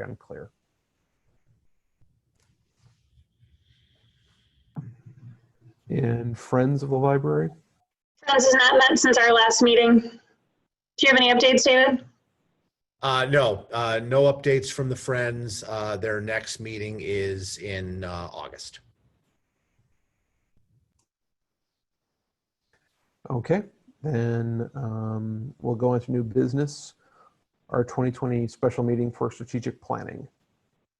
So again, that meeting is scheduled for next Tuesday, August 4th at 6. Is it? Did I tell you 6:30 or did I tell you 7 p.m.? Let me just see here. 7 p.m. You said 6:30, 6:30 p.m. but you didn't say an end time. Do you have an end time in mind? I don't. I mean, I think it really depends on how much we want to put on the agenda and what we really want to cover. I mean, what I was going to say was that the leadership team and I would like to start. First, I think what I'd like to do is begin by, and I'll send this to you prior to the meeting so that you have time to review it. But Rashida Graham Washington just sent to me and to the leadership team for our use a document that she called an Equity Lens Protocol. And that is a tool that she recommends and uses to help us to begin to frame many of our conversations around an equity or anti-racism lens. And I think that it's going to be very important for all of us and for the Board of Trustees to begin to think about that equity lens whenever we now start talking about the kinds of things that the board would routinely talk about that are things that you would make decisions about, such as our strategic priorities, such as our budget, such as our policies. And I think that beginning there will help to frame, or should help to frame, a lot of the rest of our conversation about what our strategic plan and the budget are going to look like and how we're going to approach that planning. At least if we're very serious about using all of these tools and all of these conversations as a part of our anti-racism journey, or incorporating them into our anti-racism journey. So I'm going to share that with you. I will also share with you some documents that the leadership team is looking at to help you understand what kind of progress we have made so far this year on the strategic objectives and strategies that we laid out at the end of last year and the beginning of this year. Obviously, things look very different given the pandemic environment that we're working in. So there will be some indications of the things that we've been able to accomplish, things that we have not and probably won't, things that we may have to postpone, and priorities that we've had to adjust. So I want to do that to make sure that that you understand sort of the environment that we're working in right now. And then Jeremy has also prepared some a review of our finances and financial projections with some information to consider regarding things such as tax collections for the fall and perhaps decisions that other agencies and taxing bodies in the community are making. So we want to start with that kind of a framework and that kind of a review of our environment, what's happening, and what we project to happen for the remainder of the year. I don't want to spend a great deal of time on that framework because I really, of course, want this to be a time for all of you to discuss and share with us, me, the leadership team, what you're thinking about our priorities, because that's going to need to be the framework or the foundation for the rest of the conversations that we have this year as we begin to work to put a budget together and as we begin to work to put a reasonable strategic plan together.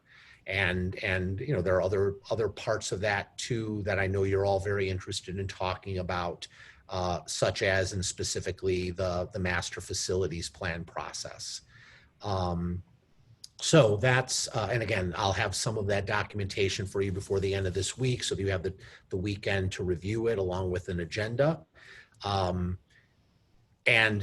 then, but I wanted to take this time now tonight for you to tell me both whether you think you're thinking that's a reasonable way for us to spend the couple of hours that we'll have together on Tuesday night, and if there are other things that you specifically want to be sure are a part of the agenda so that we don't forget to talk about them.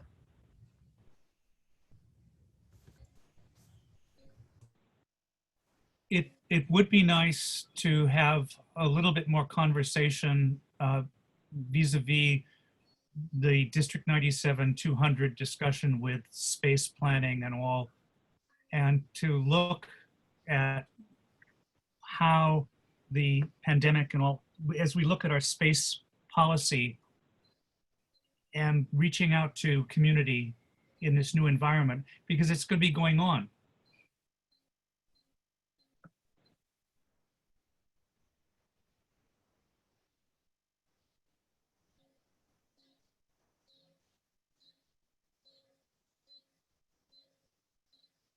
Was I heard? Yeah. It sounded like, but it almost sounded like your connection dropped out. Okay. No, I was simply saying that vis-a-vis the conversation we had earlier in this meeting, I think as we look at strategic planning, we should look at this whole issue of our space policy and equity and those kinds of things without getting into a great long conversation. But if we could have some more information from the two school boards about going forward, because I think that this was a very fruitful conversation we had today, and I think it is part of our strategic plan as we go forward. So I got that, Ted, and I think that we can make sure that that's a part of the agenda and the conversation regarding how much more information, direction, decision making we might get out of the two school districts between now and next Tuesday. I'm not hopeful that we're going to hear a whole lot more. But again, we can certainly continue the conversation about the use of our spaces.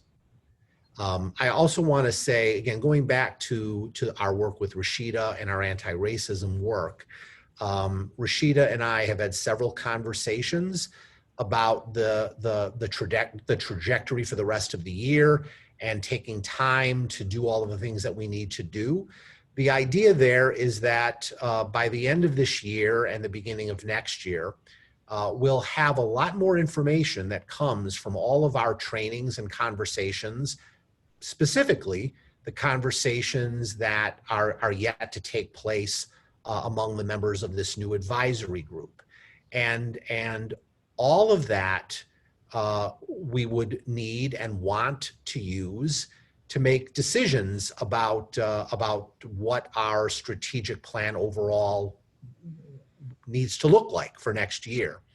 So I think that a part of our conversation next Tuesday also needs to be, what are our timelines for developing a strategic plan and making decisions and perhaps slowing down that process a little more than usual for this year, because there is still so much we need to learn and hear from this anti-racism work in order to make those decisions. In other words, I don't think it would do to say that we're going to finish a strategic plan for next year and we'll fit in, whatever we learn from the anti-racism work after the fact or after we get that. So I think we need to have a very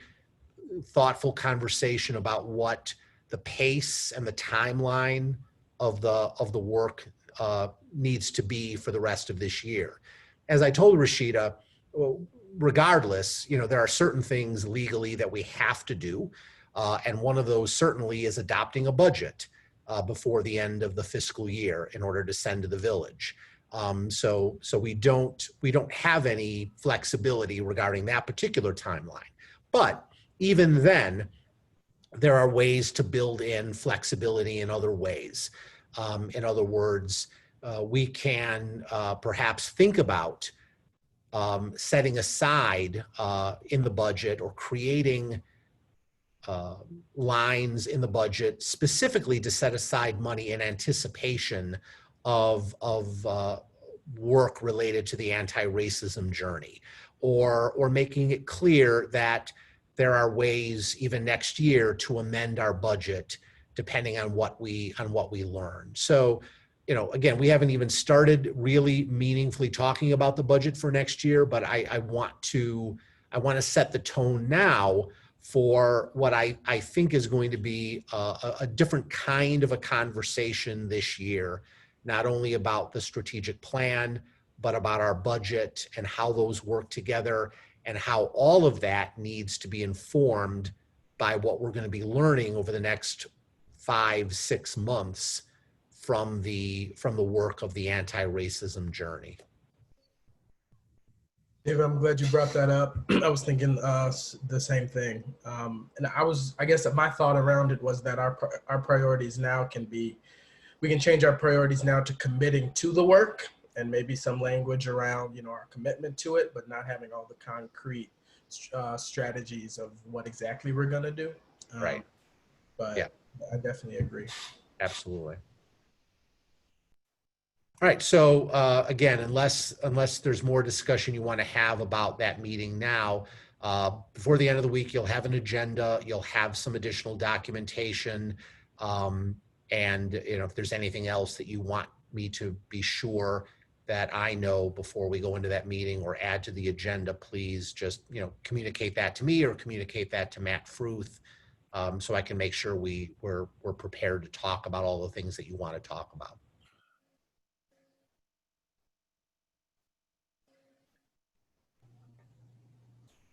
Anything else from anyone about next Tuesday's meeting?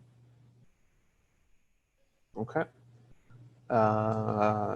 8B, designation of branch space for school use. Is there any more you want to talk about that tonight?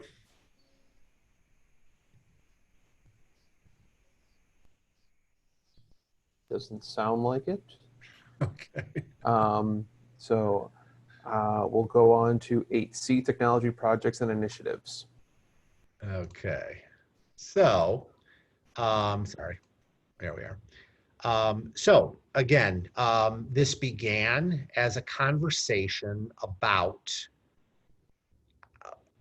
the potential of extending our Wi-Fi wireless internet signal outside of our physical spaces, but really became a much a broader conversation than that.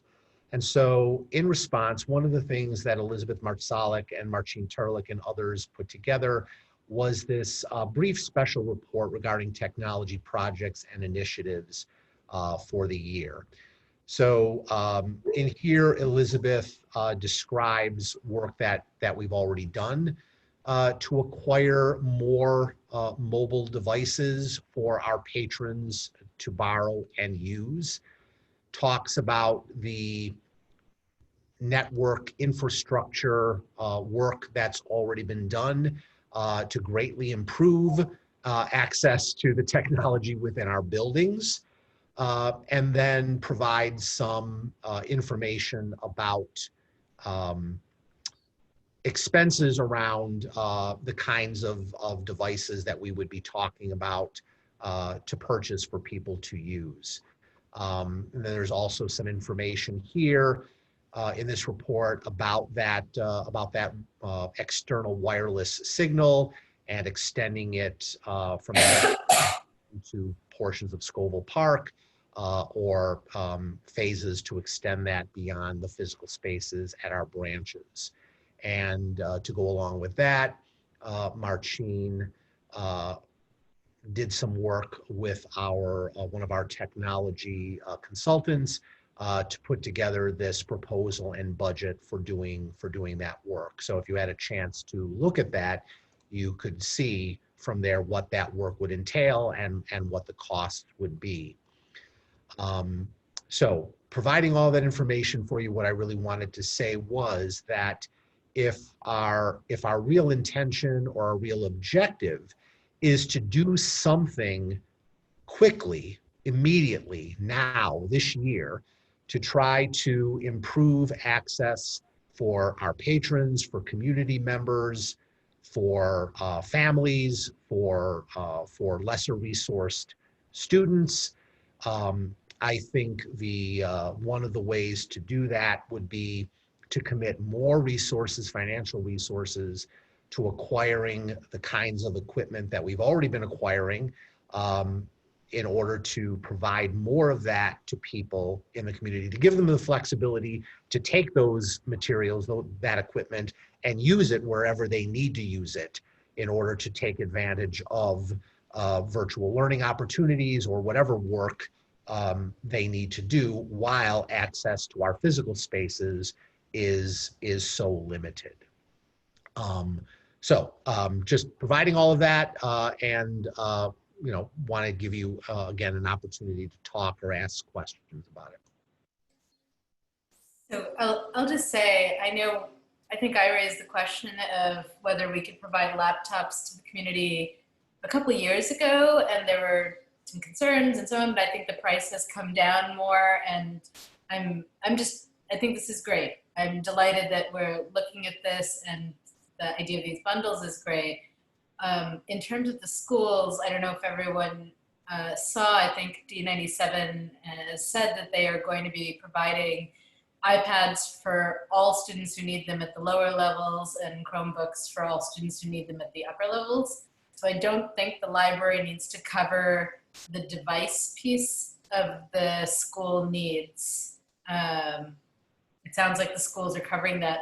I don't know whether they have a plan for the hotspot needs, and obviously if you are doing, if you've got 3 or 4 people in the family who are doing, watching, I have to watch a video and I have to go into a Zoom meeting, et cetera, so on, like it can be a pretty heavy load on your internet resources. So I kind of, we've been throwing like boosters everywhere in the last few years just to be able to maintain our own family resources. So I think often that's more of a need than people realize. And many of my students have very erratic Zoom, et cetera, access because of lack of Wi-Fi.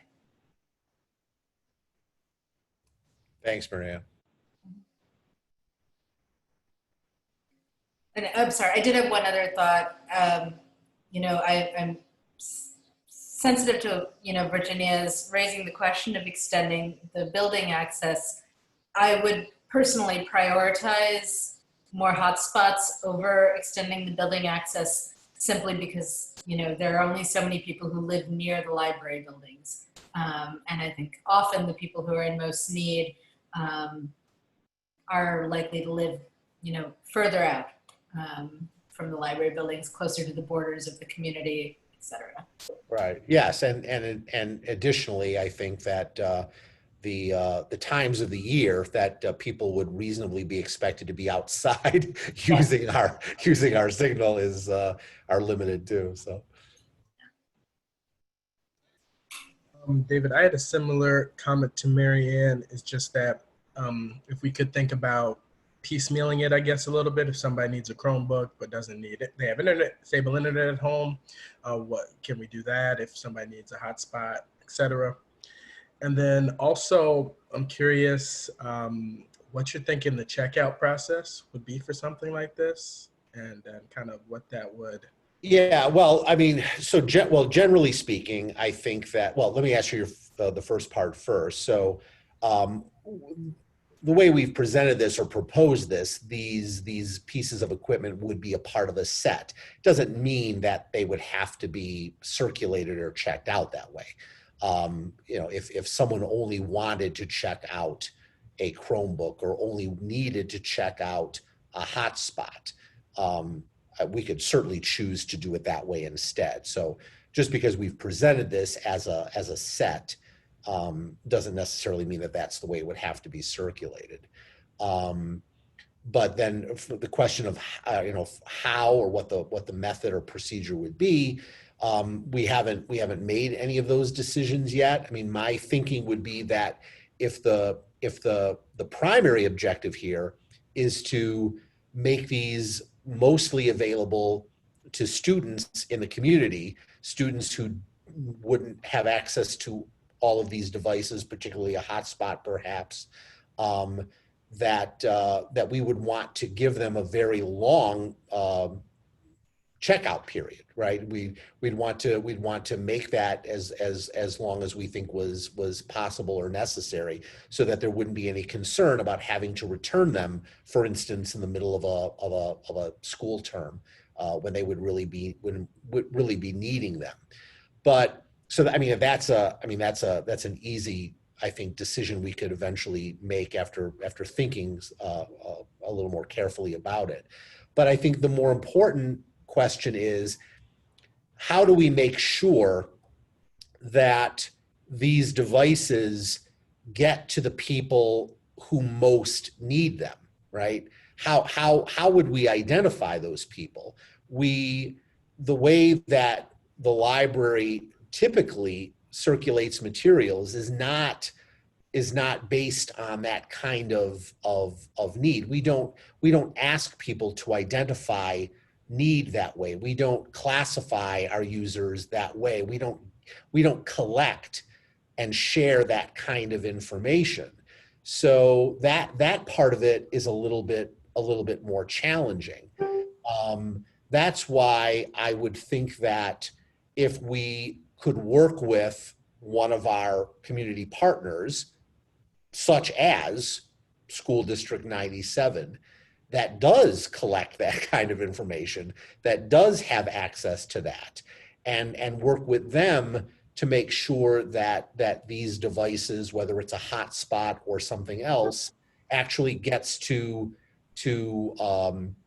their population that need them the most.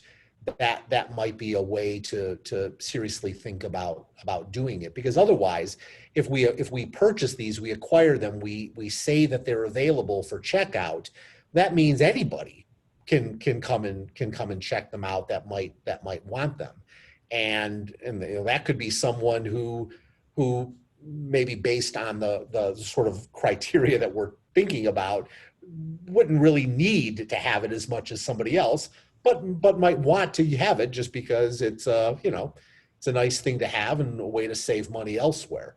And I think that sort of defeats the overall objective here. So that part of it is a little bit more complicated. And if we want to be very intentional about this, if we want to make sure we're doing this in a very equitable, so to speak, way, we have to think a little bit more carefully about how we would do that. I hope that makes sense. It does. Thank you. No thoughts right now on how to do that, but I will give it some thought. Really quick question, David, and this may be for the team who put together the report. Do we have some best practices from other districts who use similar formats that might be able to give us some intelligence about that? I agree with Marianne. I really like the methodology of how you guys have approached this. I just, to your point about how do you prioritize need, what's the right way to handle that if we are trying to make this available to the public, but at the same time have a lens towards equity, like what's the right, has anybody got it right, I guess, is the question that we might be able to learn from. I don't have any specific examples right now. I mean, I think it was Lori or Jody or another member of the leadership team who shared recently that the city of Chicago, Lori Lightfoot, has recently committed, I don't know how many millions of dollars to doing something very similar to what we're doing right now. I have no idea how they're going to determine who's actually going to get access to what they're providing. But that's the city of Chicago. I don't have any concrete examples of other libraries that are doing something similar. I can put out some queries and try to get some examples, but I don't have any right now.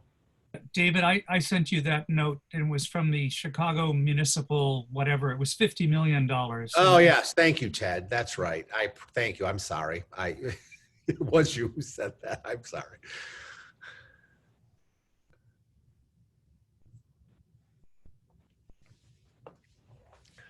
I guess I have a little bit of trepidation about us making investments in any specific one device until we know how it needs to be used.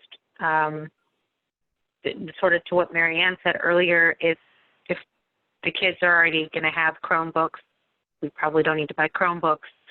I would hate for us to invest in hotspots and then find out that the district is going to provide hotspots, and that we could have used our resources elsewhere to help support some of the students. So unfortunately, I think, again, we might need to find out exactly what the student needs are directly from D97, D200,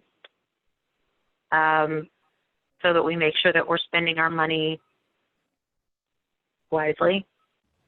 That makes perfect sense, Virginia. And we haven't committed any additional money to this yet. We haven't purchased anything other than the kinds of devices such as hotspots that we've been making available to the community for a long time.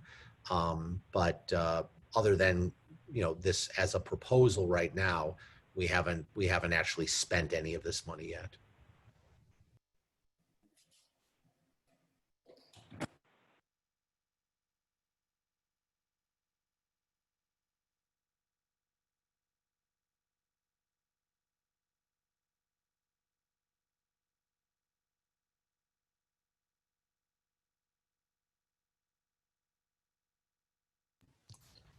Matt, did you want to move on at this point?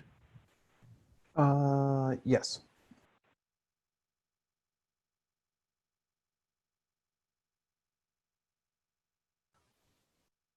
The last set of items on the agenda for action tonight are all around our vacation policy and a proposal to extend periods of time for staff to use their vacation benefit. So we've got both. First we have the proposed policy revision that was provided in your board packet that Billy Treese developed with all of his annotations for what how the policy was revised and what it's designed to achieve. Just for your reference, I put in the current policy as it exists, just so that you can compare. Billy did not try to track the changes because it really was a very substantive revision. It was just, I think it was clearer for your use for him to put the annotations in that he did. So if you want to start there, Billy is on the call and he can jump in to talk about it and to answer questions. We can talk about the revised draft that we have that we'd like you to vote on tonight if you're prepared to. And then after that, we can talk about the other proposal for extension of time. Does that sound okay, Pat? Okay. So Billy, are you on the call? I'm here. Great. So does anybody have questions for Billy about the proposed revision or what it's designed to achieve? I do. I have a few. The first one, I guess, is just why. Yeah. Yeah. Why it seems kind of odd to talk about it now. But I also say that during this COVID pandemic, it's made us think about vacation time, who has access to it, how much they have, who's taking it, who's not taking it. It actually might make more sense if we, well, let me say this. The reason we had a plan this year to talk about the vacation policy, probably later this year, but the next part of the conversation, we talk about the proposal to allow additional time for staff to use their vacation benefit to talk about additional carryover. If we're going to talk about that, we might as well talk about the vacation policy now too. But let me go into my reasons for revision. Why revise it?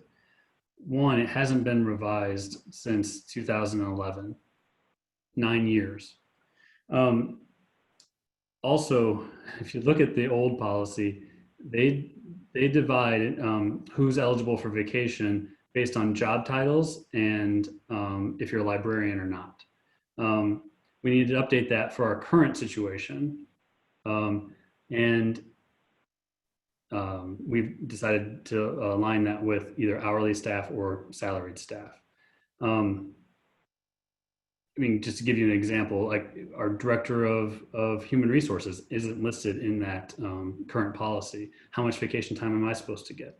So in that, you could say that for probably half of our job descriptions. Another reason why is because beyond access to healthcare or health insurance plan, time off is the most appreciated or most beloved benefit that the library offers. For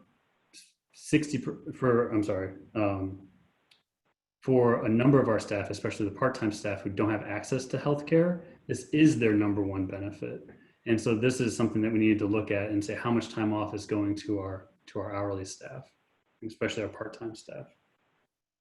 So this draft of this vacation policy offers more vacation time more quickly than our old policy to our hourly staff.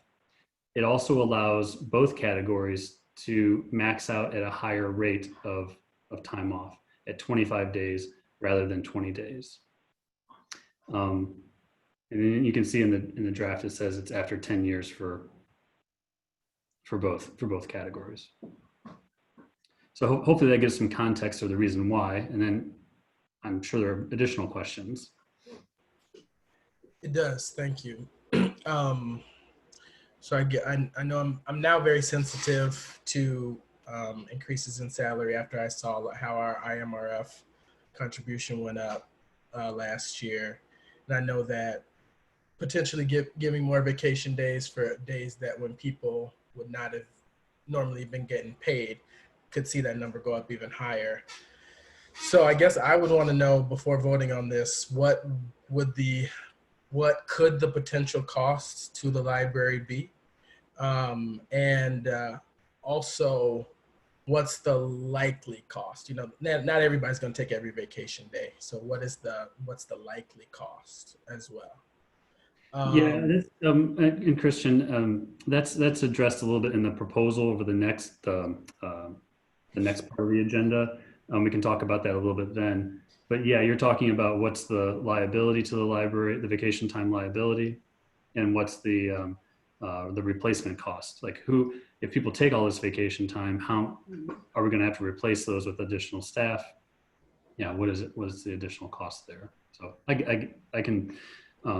Well, and then also, and maybe I misunderstood this part, but for an hourly staff member that just takes a week off now, they'll potentially have more vacation days under this policy, right? Correct. Yes, an hourly staff member will without a doubt have more vacation time and access to more vacation time. Right. So that's what I was saying. So for a week that they normally just wouldn't get paid for, we're now paying them, and there's. So right now our part-time staff do have vacation time, and so when they take that time off, they are paid for that time. It's just a question of do we replace their shifts with another staff member. Okay. In most cases for our part-time staff, we do, but I will say though that's already been budgeted for. When we do our salary calculations, we budget for our hourly staff for replacement cost, assuming they're going to take their time off and that we'll have to replace them. So there's a multiplier in the budget for that. Okay, and this will increase that because they'll be getting more vacation days. Increase that cost. Correct. Yeah, it will. Okay. No, I got it. Last comment was I'm not familiar with the Illinois wage, sorry, I have it up somewhere. The Illinois Wage Payment and Collection Act, where we have to pay out all vacation days, unused vacation days at the time of termination. That is also, I want to note that that's potentially problematic for allowing more carryover days as well, because, and that's a potential huge cost to the library if somebody's carried it over for years and years. So I also, I mean, so is that a specific to government entities, that specific law, that specific act? So all of Illinois, I don't know exactly which employers might be exempted from that, but it's I mean, most, if not all employers in the state of Illinois are subject to the Wage Payment and Collection Act. It basically says that for when an employee is, when you terminate an employee, I mean, that doesn't mean discharge or fired. It means an employee is no longer working for you. Any vacation time or anything that's treated like vacation time has to be paid out to them upon termination. Yeah, that. Okay, that's odd. Unless I just Chris, the law wrong for my business. Sorry. Yeah, Christian, at my place, I help keep track of the accrued time for our team, and I'll tell you, it's not uncommon for us to. I mean, our staff doesn't. They got a pretty nice union contract where none of their time ever expires.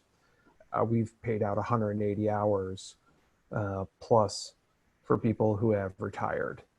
So I mean, I would say when I've been separated from other job, I got paid out for my time as well. So yeah, this is not a government specific thing, and it's pretty. No, I'm familiar. It's not uncommon. I just had never heard that it was a law. And because for example, we don't have to do that. Is my understanding. Now I'm gonna have to look into it. I would suggest looking into. Thank you. But just Christian, to your second point about carryover. Well, one, let me talk about this. You only have to pay out vacation time or anything treated like vacation time. Sick time is completely separate. We do not pay out sick time, and that's a completely separate policy. And then for the carryover, right now, all of our full-time staff can carry over up to 80 hours from year to year. And I'm not asking for a change to that part for our exempt staff. It would be allowing more hourly staff to roll over their time. But also remember, the majority of our hourly staff are part-time staff. So they're only working 20 hours a week or so. And both the vacation time rollover and the vacation rates that we're awarding are subject to being prorated or prorated amount. So they're not, someone who works 20 hours a week would only be rolling over 40 hours from year to year.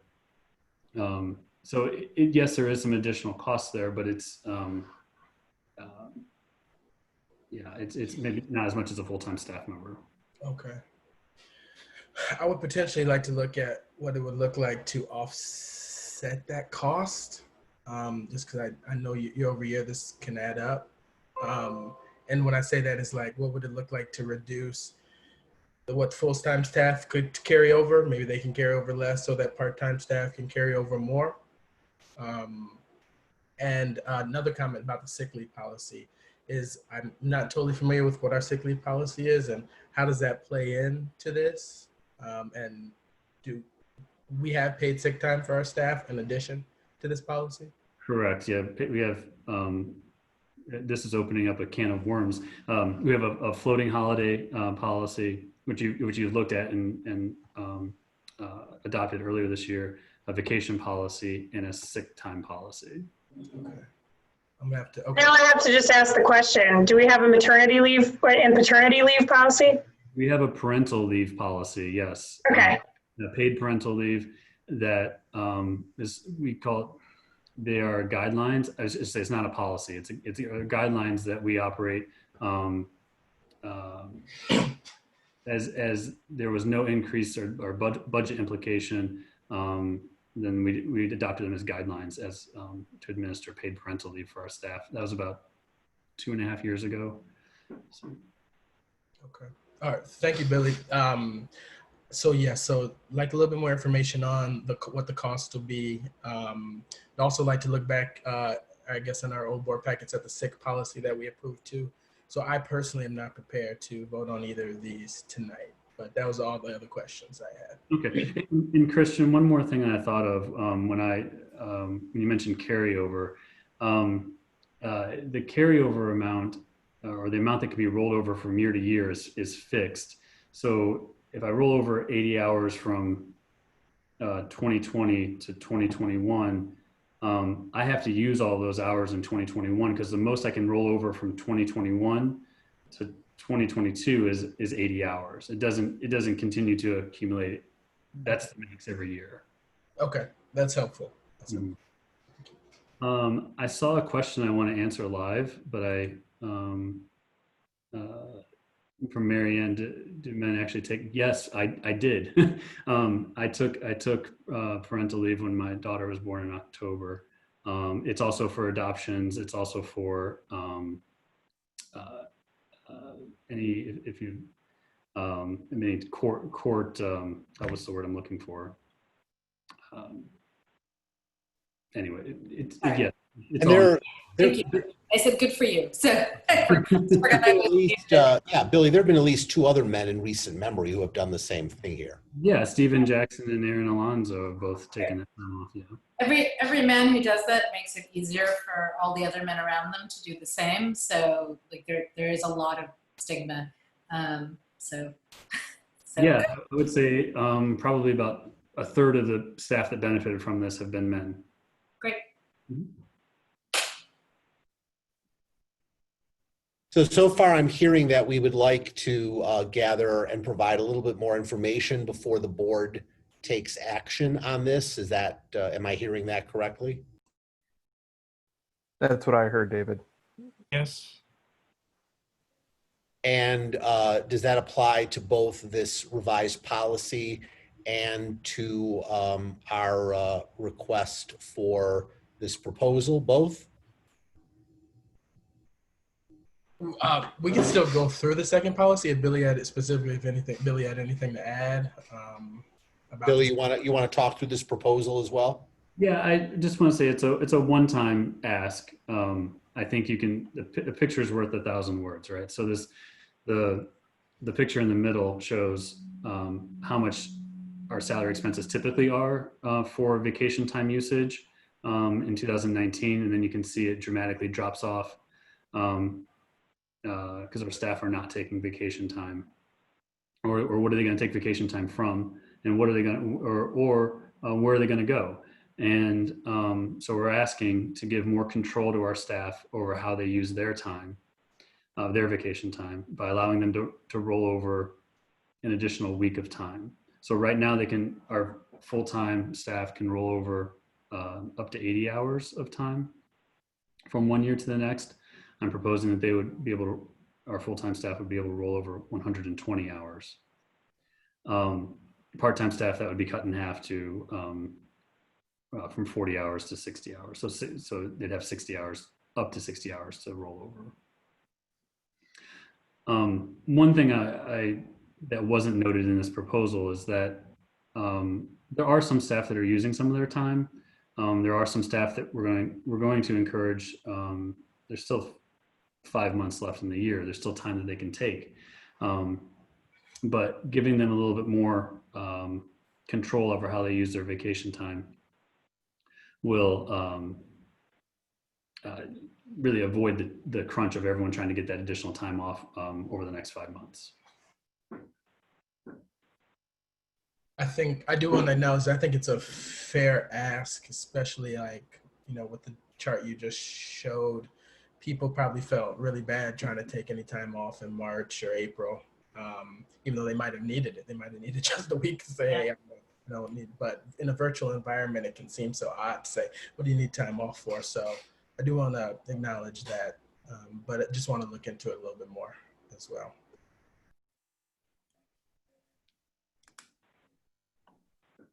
Okay, so we will table these until next month for vote for consideration. Sarah, looked like you may have been about to say something. I can take it offline. I had some additional questions, but I think since we're going to table it, I'll just email Billy and David directly. I think in line with where Christian is going with, one of the challenges I think right now is that and I know better than most working for an airline, no one's going anywhere.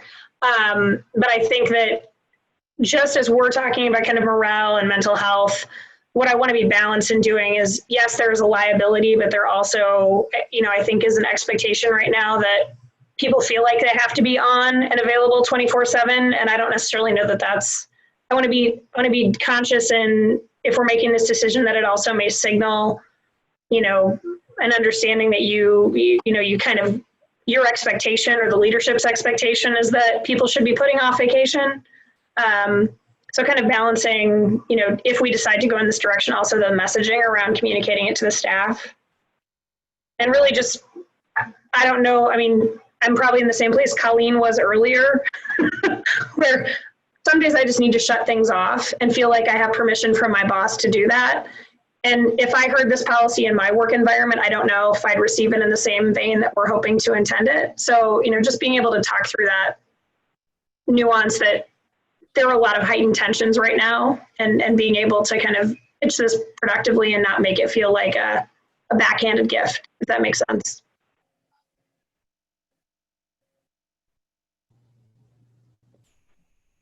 Okay. So we will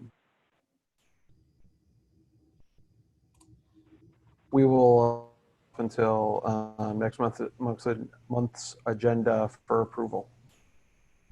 All right, great. Thank you. We will do that.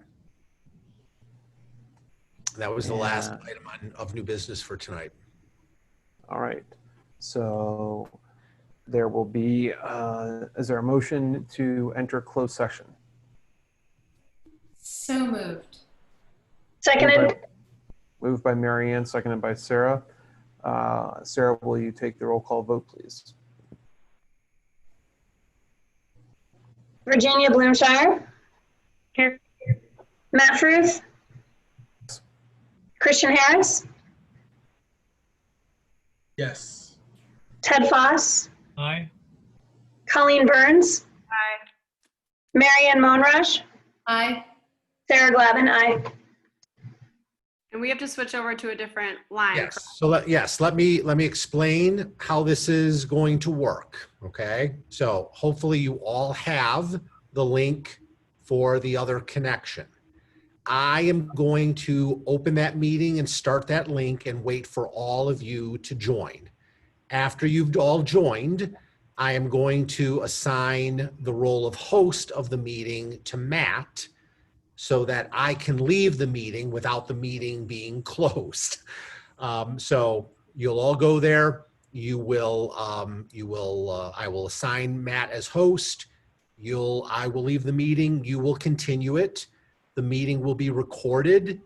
It would be helpful if, in addition to that, someone just provided me with some brief written notes about the meeting so that we have minutes. Then when you have done with your closed session, you will leave that meeting. Matt will close it. I will be waiting in this original meeting for you to rejoin this one. So make sure you still keep that link to this meeting from your agenda. You'll come back to this meeting, and at that point, you will be ready, presumably, to adjourn. Does all that make sense? Yes. And David, you just want times and Yes, that's and all. motions. I'll handle that. Times and motions, all of that, exactly, right. Thank you. All right, so this meeting link is going to remain a live meeting. I'm just going to go now and open the other. You should all prepare in a moment to leave this meeting and join the other one, okay?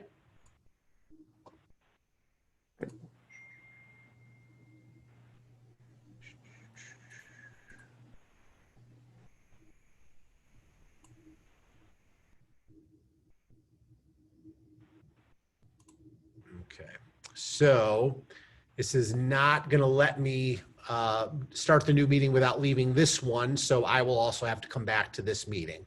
But once I start the other meeting, it's going to it's asking to close this one. So, David, do you need me to hang out here? no, Rita, thank you. Okay, great.